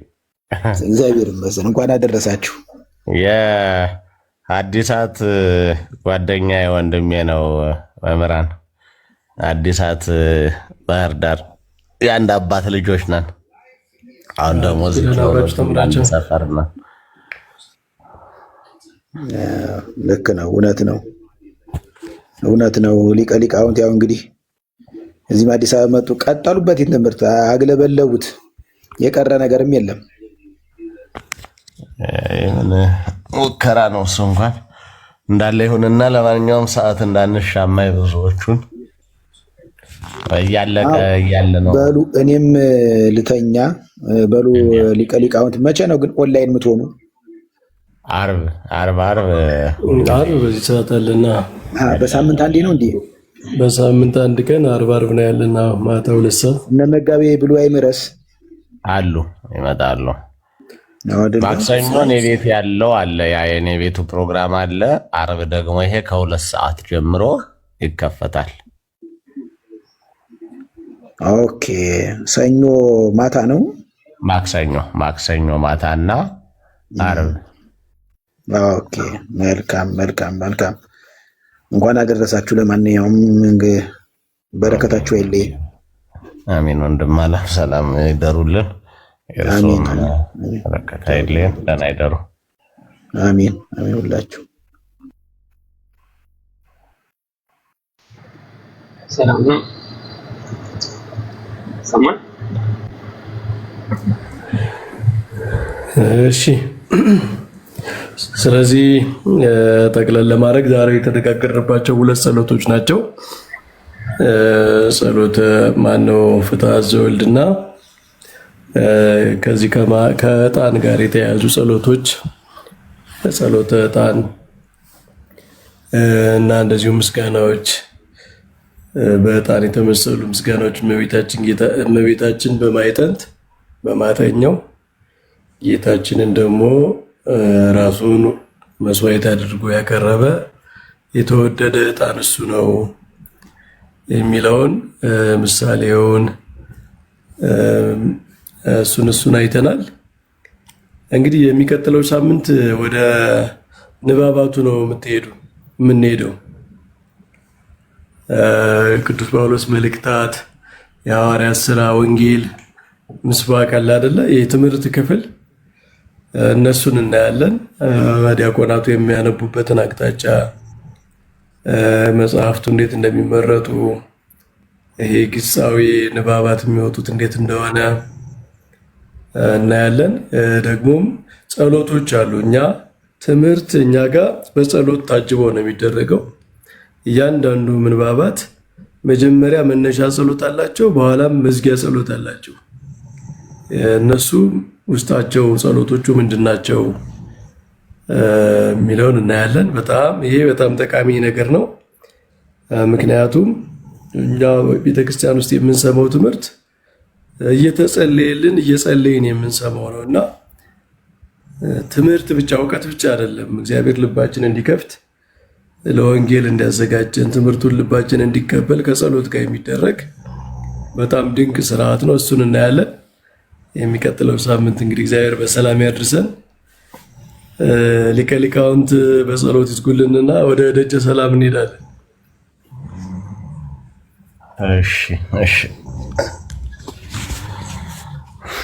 አቤቱ የሰራት ጌታ አምላካችን አባታችን እግዚአብሔር ሆይ ነበረ ስለጠበቀን ስላልተለየህን እናመሰግናለን።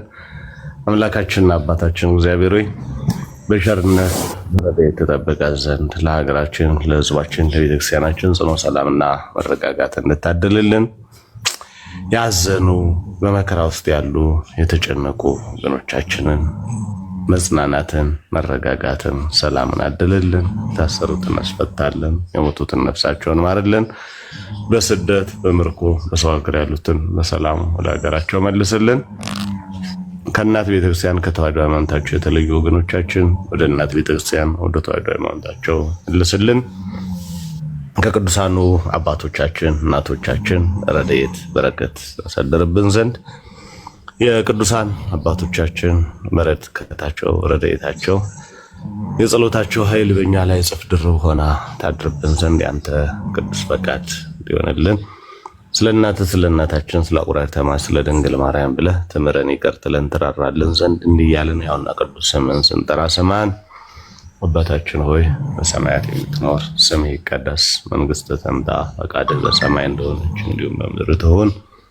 የዕለት እንጀራችንን ስጠን ዛሬ፣ በደላችንን ይቅር በለን እኛም የበደሉንን ይቅር እንደምንል፣ አቤቱ ወደ ፈተና አታግባን ከክፉ ሁሉ አድነን እንጂ መንግስት ያንተ ናትና ኃይል፣ ክብር፣ ምስጋና ለዘላለሙ አሜን። እመቤታችን ቅድስት ድንግል ማርያም ሆይ በመልአኩ በቅዱስ ገብርኤል ሰላምታ ሰላም እንልሻለን።